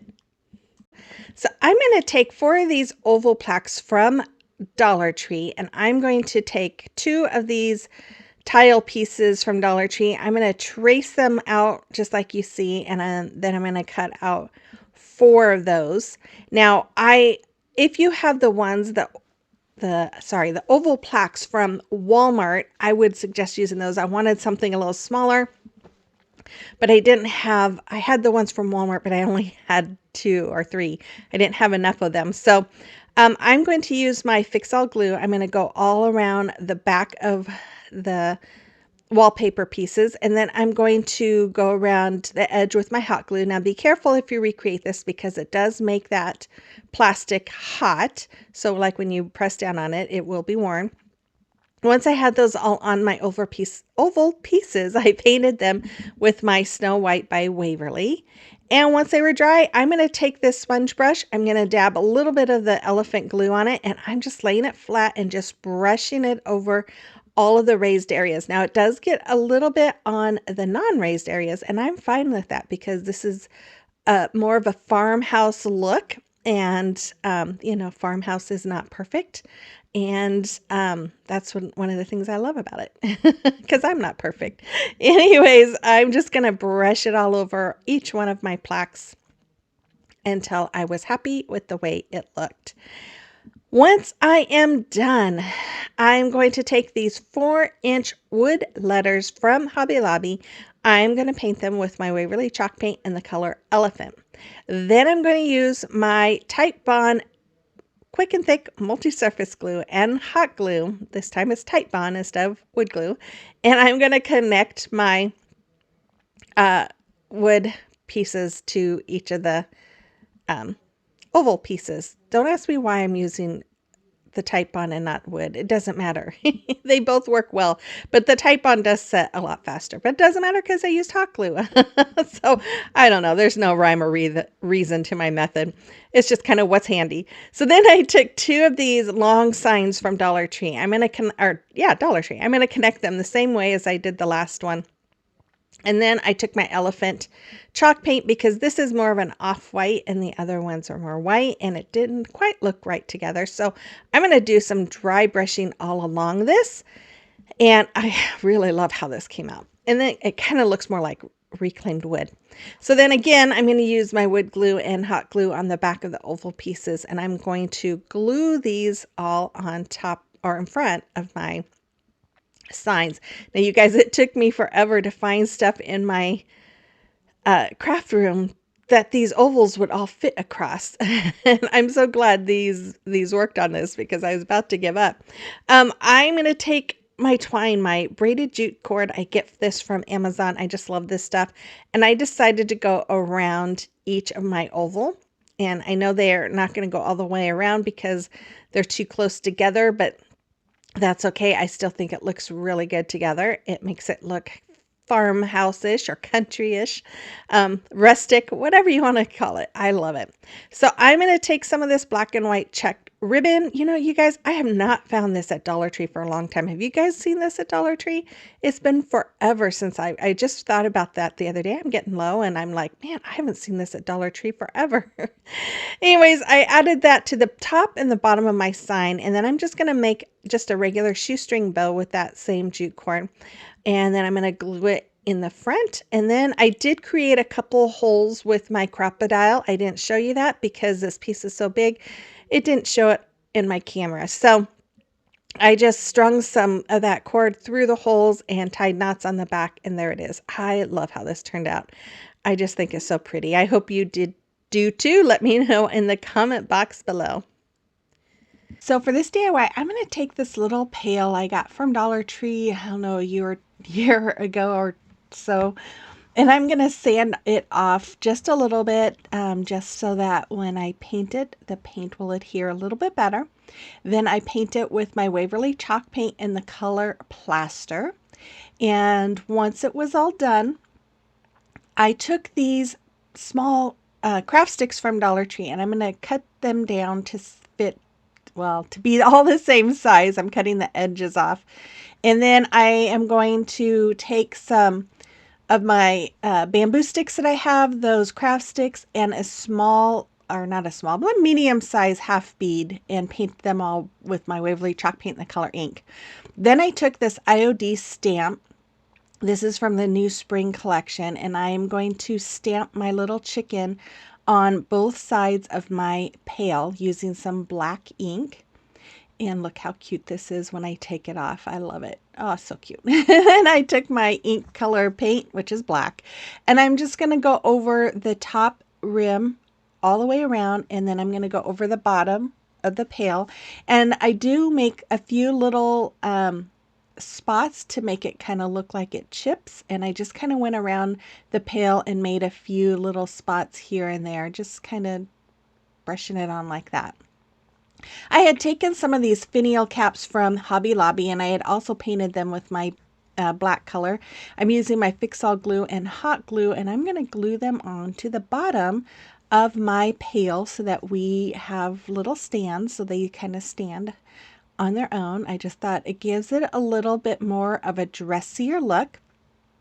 And then I filled it up with some floral foam, and I took these two bamboo sticks, and I'm going to glue them together like you see, and then I'm going to add those craft sticks to the top. I am so sorry that this is not completely in view.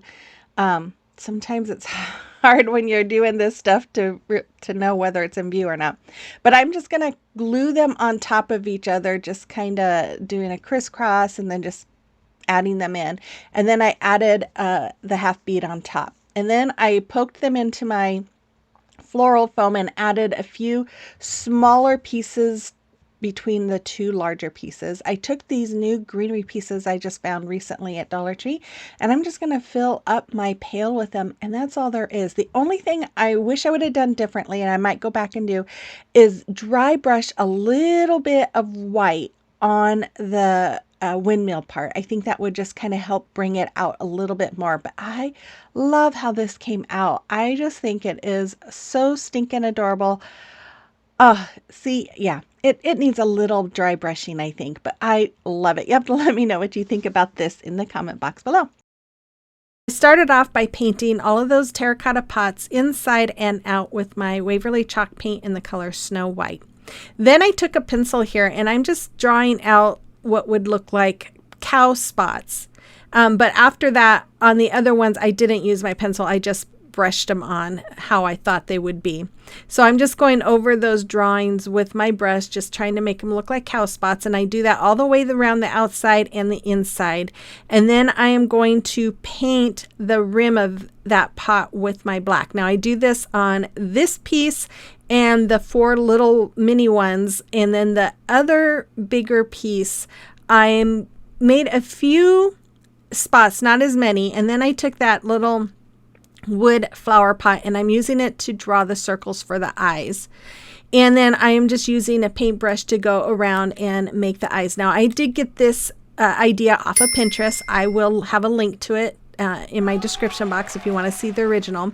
But I will say I did have to look at it and copy it for the eye part, because as I've told you guys before, I am not a drawer or a painter. I'm not wired that way to be able to do it without looking or copying. So that's what I was doing.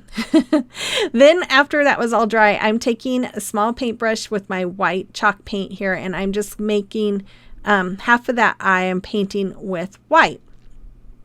And once I had that all done, I took the back, I took a really small fine paintbrush and I just made one little dot in each eye. Then I took that same paintbrush after I cleaned it, and I'm just taking my Waverly chalk paint and the color ink, and I'm just going around the bottom part of that pot. And then I took a black marker and I am just going around and outlining the eye so you have more of a distinction between the eye and the white of that pot. Then I took my apple barrel pink blush here, and I'm just coloring in the bottom part of this pot inside of that black circle that I made. And the reason why is because this is going to be the nose of the cow. So after I have it done, I used my black Sharpie here to make two little holes that are round spots to make it look like the nostrils, but they were kind of crooked, and so I had to make the holes a little bit bigger to make it look even. After that, I'm taking my E6000 here, and I put it along the head part of my horse, and then I'm putting some hot glue on the bottom part just to help it tack. Now, and I'm going to do the same thing on the arms and the legs. Now, I thought about this after I started doing it. I should have probably painted some craft sticks, cut them down to fit inside there, so it gave it more of a surface to glue. So if you want to recreate it, I would suggest putting a little craft stick there, gluing it there, and then gluing that part with the craft stick onto the bigger pot here so that it has more surface to glue. Then I took one of these spoons. It comes in a pack from Dollar Tree. I'm tracing it on some cardboard, and I'm just going to cut them out. But I felt like they were too round for a cow's ears, so I did kind of cut the sides a little bit to make them look a little more angled, I guess. And then I used hot glue to glue them to the back of my pot. And then I'm taking this metallic paint in the color Aged Copper, and I'm painting that little wood flower pot with that aged copper. After that, I took some of this ribbon. I got this from Hobby Lobby. I absolutely thought it was so adorable. I'm making a ribbon or a bow by doing the awareness ribbon, scrunching it up in the middle, tying some jute twine, and then dovetailing the ends. Then I took some more of that ribbon and I just tied a knot in the middle. And then I'm going to take the ends here, and I'm going to do that in a minute.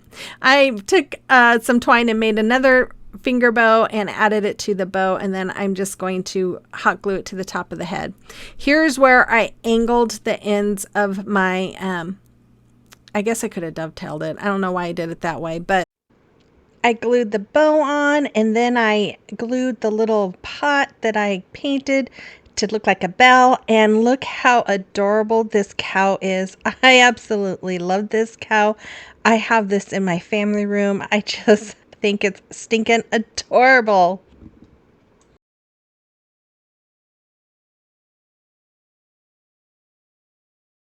So I started off by laying the pieces out just like I want them, and then I'm just kind of measuring to make sure that I know where I want to cut them. I'm marking them with my pencil, and then I'm going to add 3 together.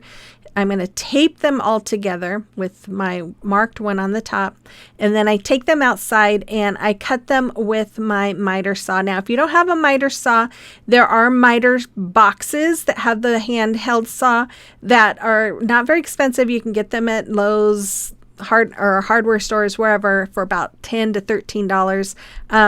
You can always cut these with those as well. So I'm laying my pieces out here and getting ready to glue them, but before that I wanted to mark them so I knew exactly where to put my glue. So I'm taking my wood glue here and I'm going to put it on part of that area, and then I'm going to use my hot glue to put on the other part of that area. And then I'm just going to attach the top piece right to it. Then I'm just kind of, I don't know why I'm measuring because I have to take this off and put it back on anyways. But this is going to be the middle strip along my window frame here. So I'm just marking where the glue is going. I'm adding my wood glue and my hot glue just like I did on the other 2 strips. And then I'm going to place this right in the middle. After that, I took the rest of my strips here and marking where to place the glue. And I'm just going to use again the hot glue and the wood glue to attach all of those pieces. Then I painted the front and the sides with my white.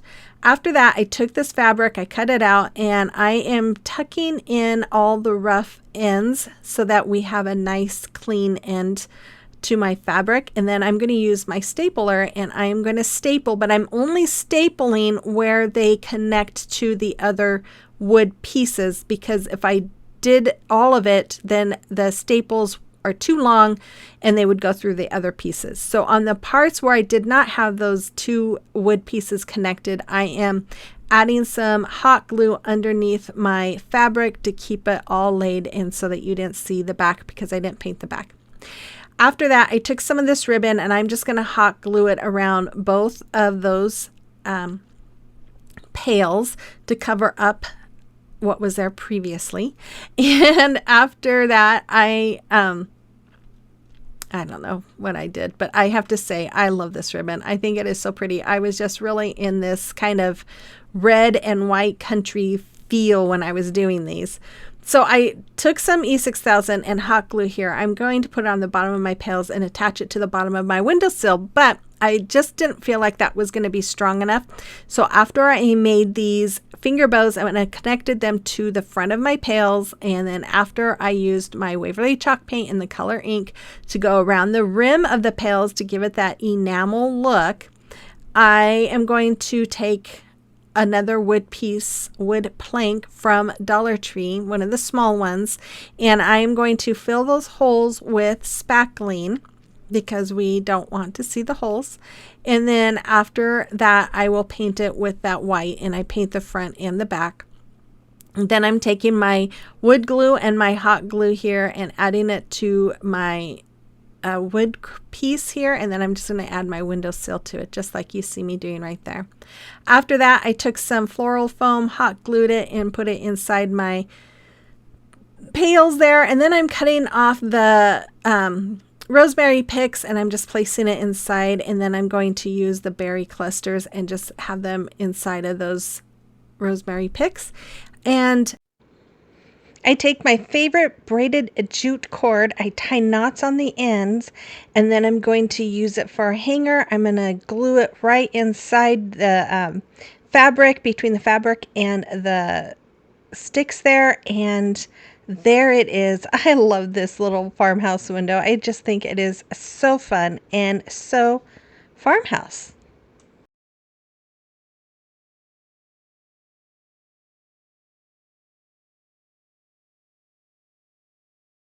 By removing all the staples from the back of those canvases. I am using a little pick to kind of get them up a little bit, and then my staple remover, and then a few times I had to use my needle nose pliers to pull them out. But once I got all of them out, which was not fun, it took a lot of time. I used my spackle because that wood was really soft and it had a lot of indentions in it, so I'm just going around and spackling all those areas. Then I'm just using my little finger sander I got from Amazon, and I am just sanding down all of that spackling. And then after that was done, I am going to use my antique wax by Waverly, and I am brushing it all on my frames there, and I'm doing the front, the back, the sides, everything, and then I just use a baby wipe to just kind of wipe off the excess. After that is done, I'm going to take my chicken wire and I cut them all down to size, and then I'm just using my stapler there to staple it all on. I started with the corners and then did areas on the sides, and you just want to make sure you stretch that chicken wire when you do that. And then here I'm just cutting off any excess little pieces so that it wasn't hanging over the sides.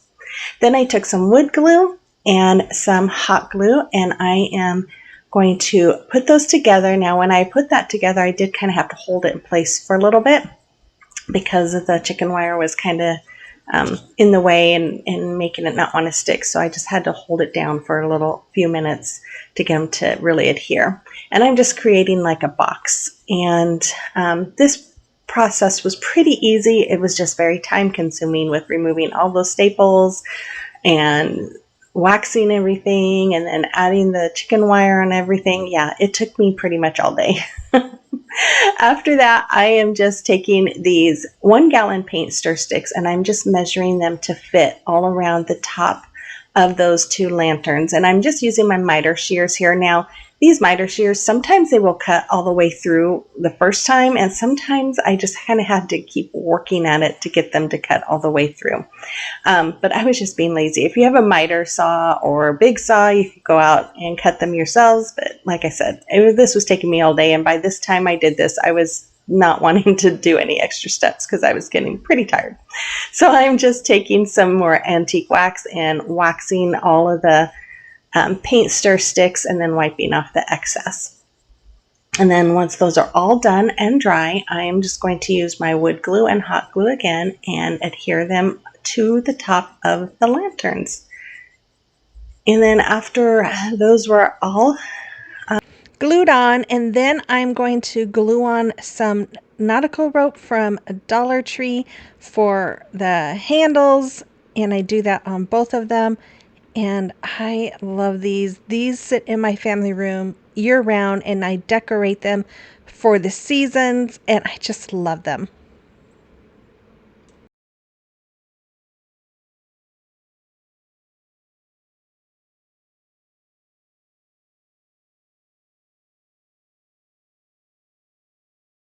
I'm going to start off by kind of trying to center the bigger wheel onto that wood round, and then I just traced it so I knew where to put my glue.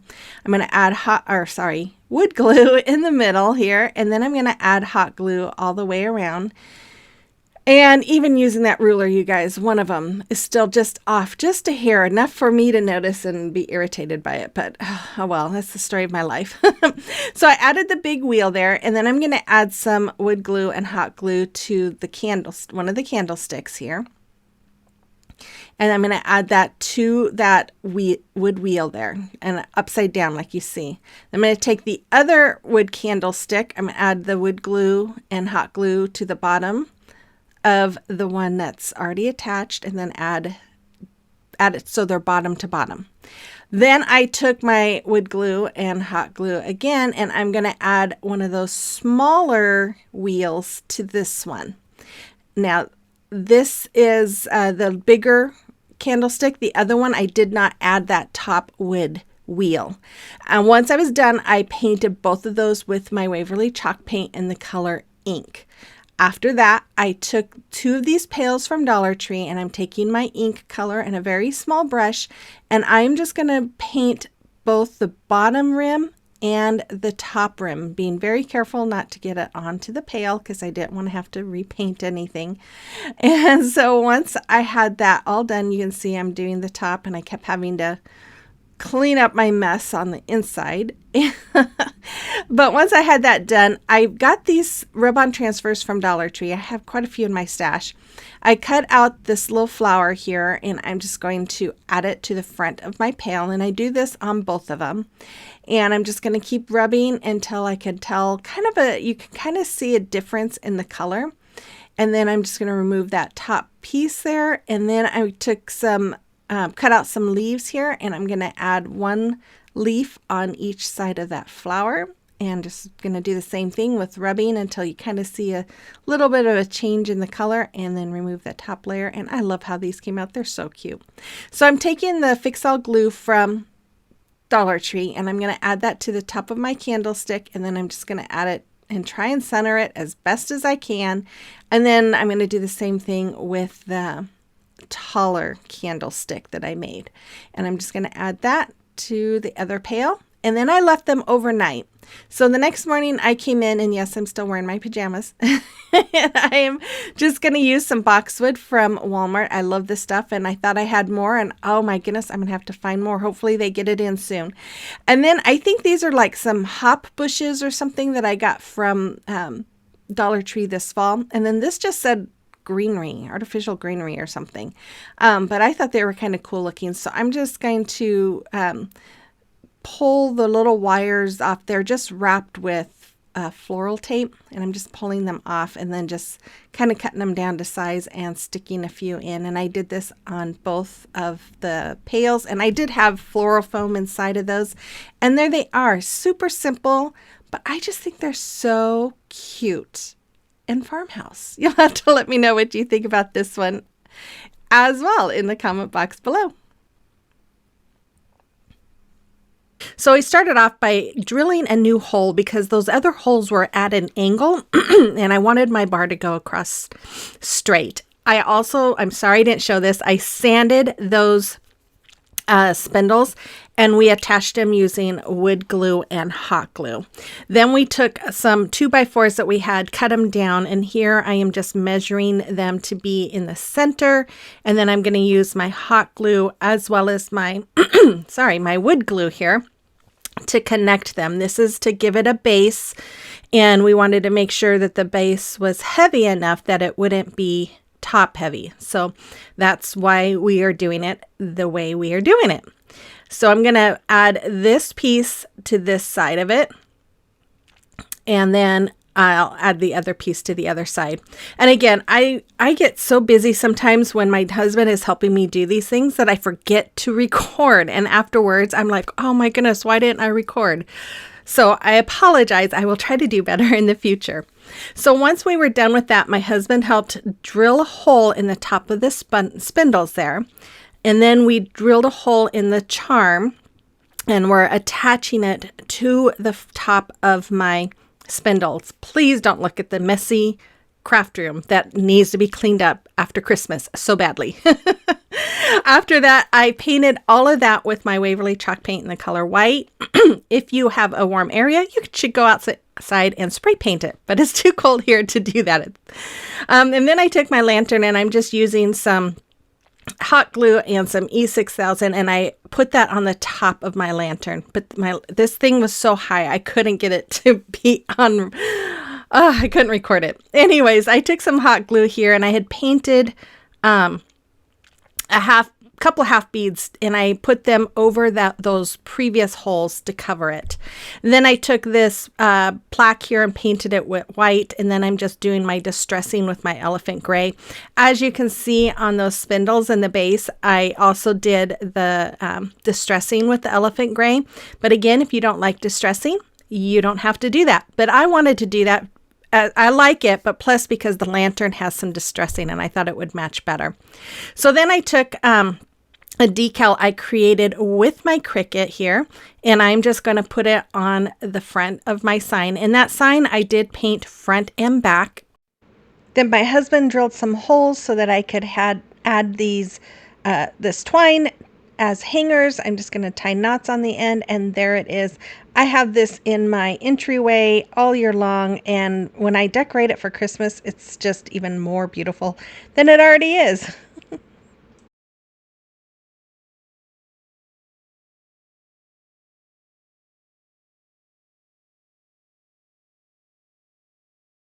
So I'm going to paint all of those items there with my white chalk paint.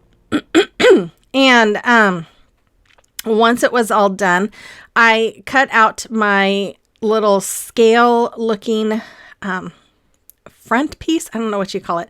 And I'm just using my glue stick here to add right inside the middle part of that yogurt lid.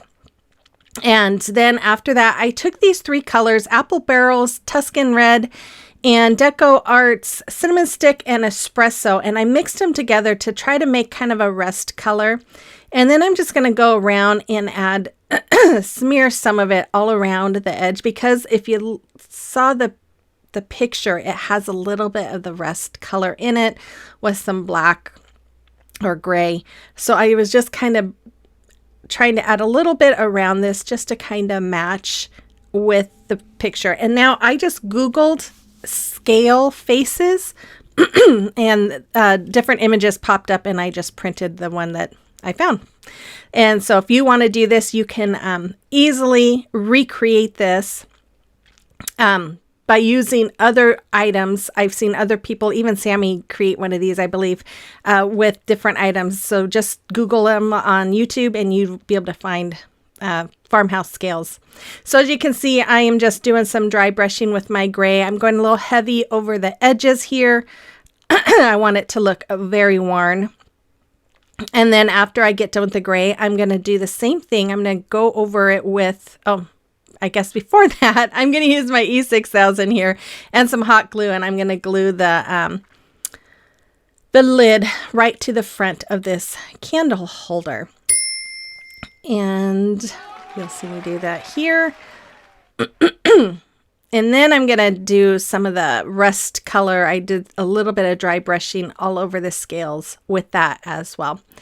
And then I'm going to use, I think, E6000 and my hot glue to attach that bowl to the top of my scale. I'm going to place the bowl. Well, I'm going to use a little bit of hot glue too.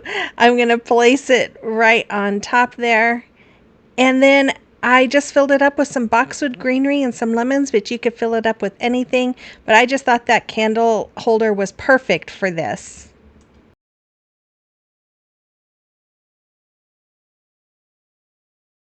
So for this DIY, I took this wood cow head I got from Amazon. I'm making some lines down the middle of it. Then I'm going to paint the middle and some little wood tags from Amazon with my Waverly chalk paint in the color plaster, and then the rest of the cow with that ink color by Waverly. Once it was all dry, I'm going to take, I used my Cricut to create, I got off of the Cricut Design Space some of these decals. I printed them out or cut them out, and I'm adding them onto the tags, and I'm making them two-sided. So basically we have like winter and Valentine's Day, hello spring and Easter, hello summer, 4th of July, hello, or it says happy fall y'all, and Merry Christmas. So I'm just kind of putting them on each side that coordinates or is in rows. So like winter and then Valentine's Day, spring, Easter, that kind of thing. You could put any kind of tag if you want to recreate this. You could just do welcome. I just thought this would be fun to change out for this season. So those little tags come with little holes, but they're really small. So I wanted to make them bigger. Then I took this ribbon. I love both of these ribbons, come from Hobby Lobby, and I don't know why, but for some reason I was just really into this bandana look this week. So I'm making my bows, doing the awareness ribbon, scrunching them up in the middle, and then I am going to connect the two with some twine. And I'm just going to wrap it around and tie a knot in the back and then trim off the excess.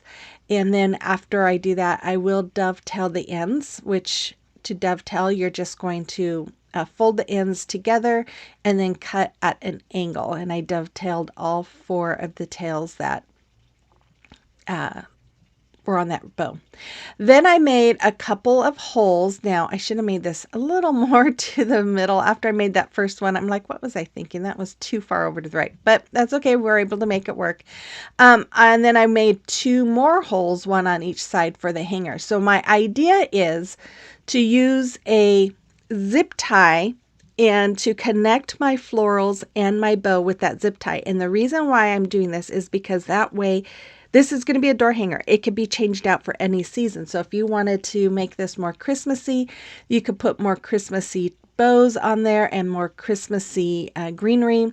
If you wanted to make it more spring, you could do more spring bows and stuff. If you don't want to do this at all, you could just connect it and make it good and just not change it out at all. But I just thought it would be fun to make this to where you could just cut that zip tie off and add a new bow, add new greenery, and zip tie it again. So that's why I did so many holes in the top of my cow head there.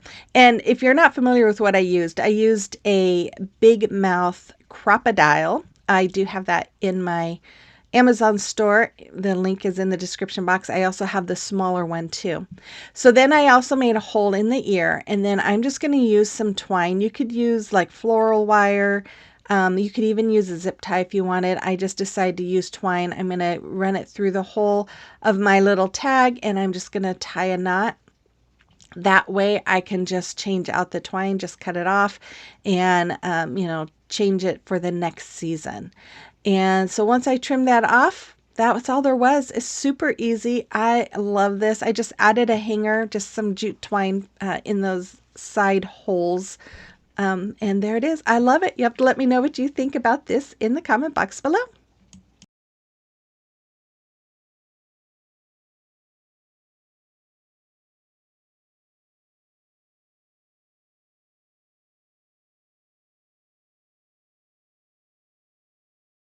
DIY number 1.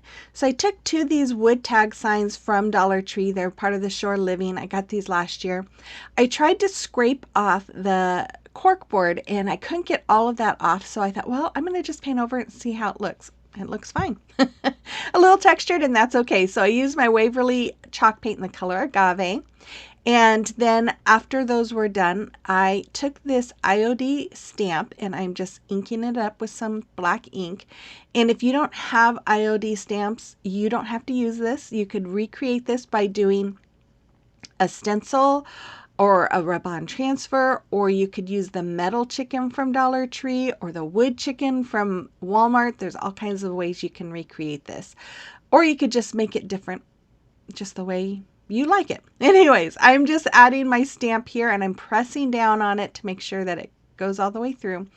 And then I took this paper. I love this paper. It is in my Amazon store, but I have seen it on Temu as well. And I'm just gonna, I cut it down and I'm just gonna lay it over the cork of this tag. And once I have that all laid over the cork, I'm gonna trim that down, and then I'm gonna use my fingernails to go around the edges just so that it attaches to that cork, and then I have an outline of where to cut off that excess. Then I'm going to take my X-Acto knife here and I'm just going to cut away the extra, just like you see me doing right there. And then after I have that all done, I'm going to take my braided jute cord that I get from Amazon. It's also in my Amazon store, and I'm going to glue this all the way around the cork part where the paper and the tag sign meet. And if you order, by the way, if you order through my Amazon store, I do get a little something from Amazon. So I always appreciate it when you do that. Then I took some more of that paper and I'm going to put it some on the top of the tag and on the bottom of the tag, and then I did cut off the excess, and then I'm going to cut out the middle where the hole is for the hanger, and I cut that out on both tags.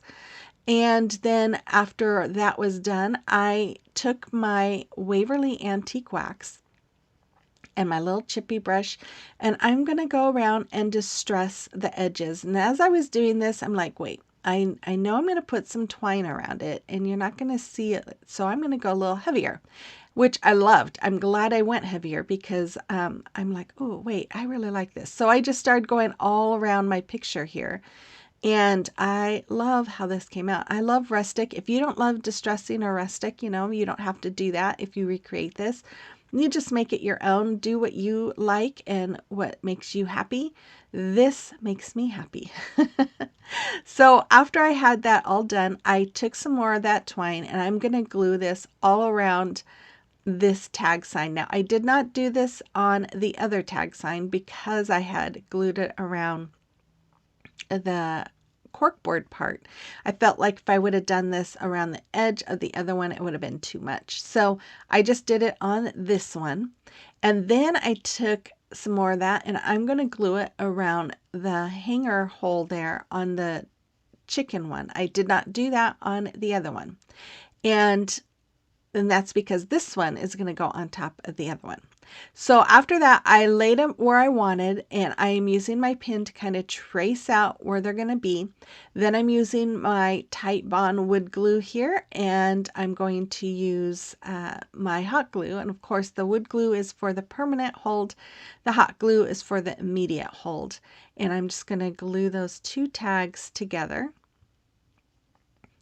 And I did end up putting a little hot glue along that twine because I was like, oh, I hope it doesn't lift it too much that it doesn't attach to the glue. So I'm going to take some twine. I'm going to cut it down here. I'm going to tie the ends together, and then I always get confused, like, which way do I do this again? So anyways, I'm going to tie those ends together.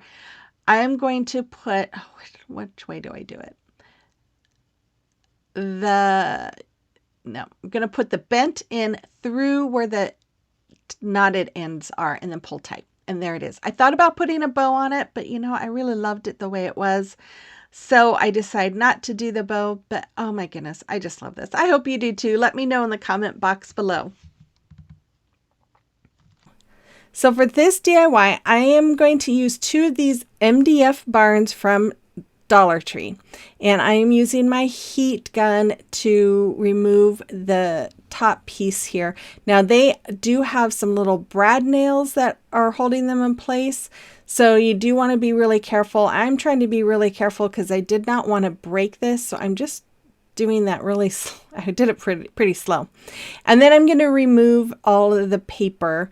I did hammer in those brad nails, and then once I had all the paper removed, I spritzed it down and then scraped it off.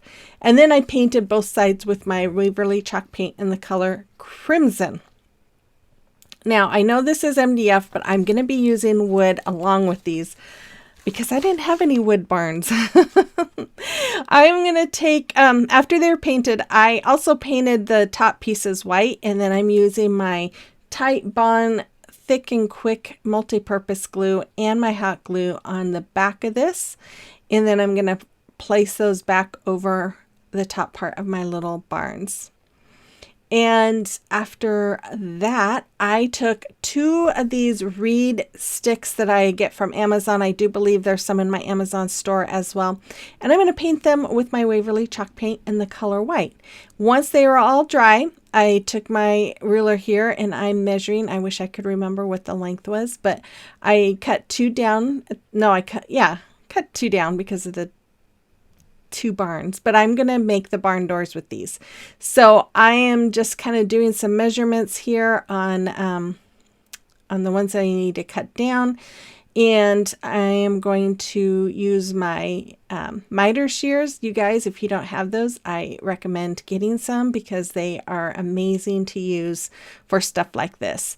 And so after I had all my pieces or some of my pieces cut down, I start laying it in place just to kind of make sure I have everything going.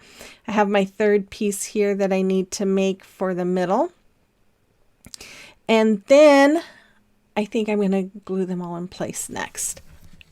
Let me see. Yep, I'm going to just use my hot glue and glue each one of those in place, so that way when I do the middle sections, everything is staying still.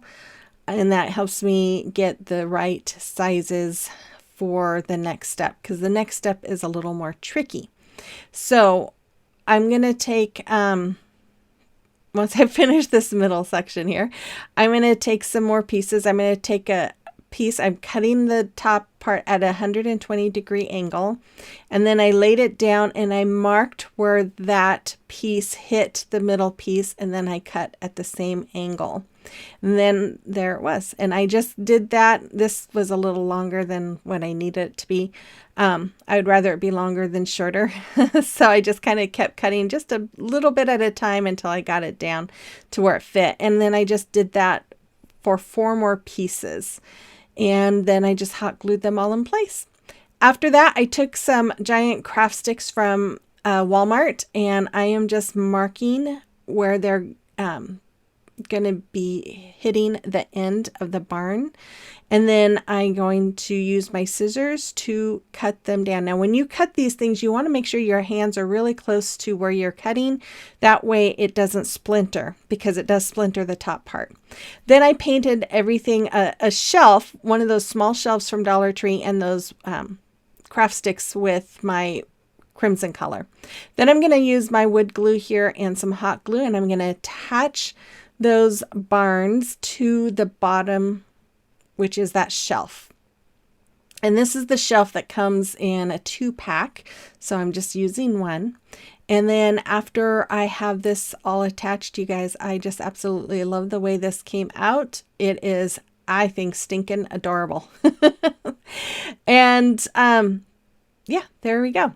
Pretty easy. And then I took these pieces and I'm just going to add a little bit of hot glue and wood glue to the ends. And then I'm going to put one on the bottom on each side. And then I'm going to put the next one right under that, the top part of the barn that comes out, if you know what I mean. But you can see what I'm doing right there.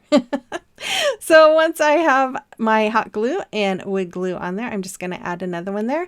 And I do the same thing on the other side. Then I took some stars that I had in my stash. I painted them with my Waverly chalk paint in the color white.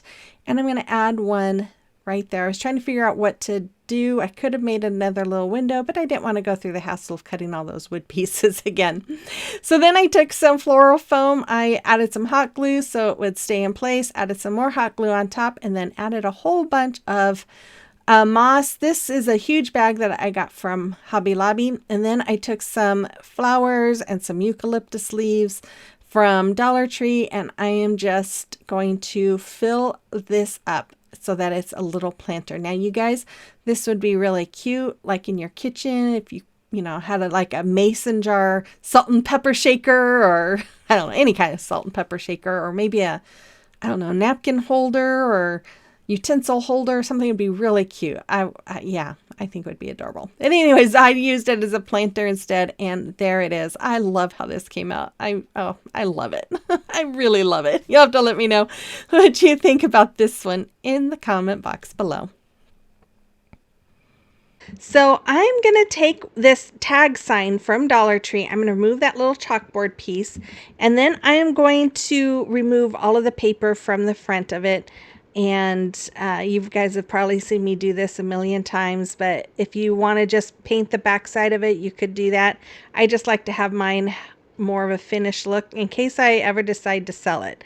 So after I remove that, I spritz down all of the rest of that paper and let it sit for about 5 minutes. I took 3 of the giant craft sticks, or jumbo, maybe they're jumbo, from Walmart. They're not the largest, they're the next size from the largest. And then I took some of these reed sticks, bamboo sticks. I can't remember what they're called, but they're in my Amazon store. When you order them, you get a ton of them. They are going to last me forever. And I'm just cutting them down using my miter shears. I'm cutting the ends at an angle so that they all fit together. And then I'm going to paint them with Waverly chalk paint and the color ink. And I'm going to paint the craft sticks with my crimson color by Waverly. Once they're all dry, or while they were drying, actually they were dried and set aside, I scraped off the paper with my paint scraper from that tag sign, and then I painted it with my Waverly chalk paint in the color Snow White. Then after that was all dry, I took some more of these craft sticks and I am cutting them down, or not craft sticks, these are the bamboo reed sticks. I don't know what they call them. I think they're bamboo sticks is what they call them. I cut them down to fit on the top there, and then I went over it with some Mod Podge and let it dry.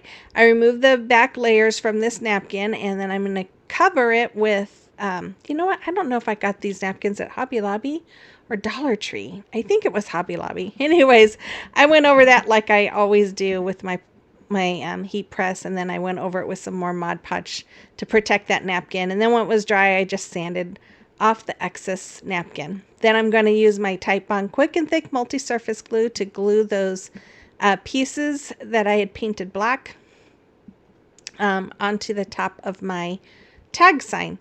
And after that, I am going to take my Titebond glue again, and I'm going to glue the other pieces onto the front of my craft sticks. And these are just going to work as not just decoration, but also to hold those 3 craft sticks together.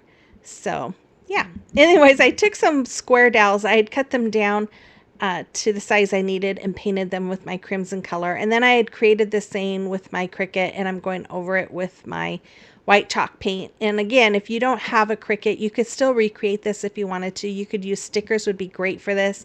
You could use wood letters, hand painted if you have good handwriting.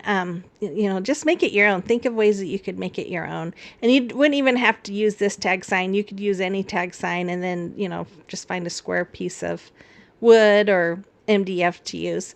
But I'm just going to use my Titebond glue and some hot glue there, and I'm going to glue this on, and then I'm going to glue the little square dowels to the back of what these are called doors, and then I'm going to glue that onto the rest of my tag sign. Now, I saw this saying on Pinterest the other day, and I wanted to make this. I started thinking about it, and I wanted to make it because my stepson is constantly leaving my back door open. He doesn't latch it all the way, and then flies fly in. It just drives me nuts. And the heat comes in. So I saw this and I had to laugh. And so I thought, I've got to make that. Close the door. Were you born in a barn? And most of you who are my age or older probably remember that saying. And I just thought it was so funny. But anyways, I took some more of those little reed sticks, bamboo sticks, whatever you want to call them, and made a little window at the top. And then these are just some coffee stir sticks that I cut down and painted and glued them inside the middle of that window. And there it is. I love this. I just think it is so adorable. I hope you do too. You have to let me know in the comment box below.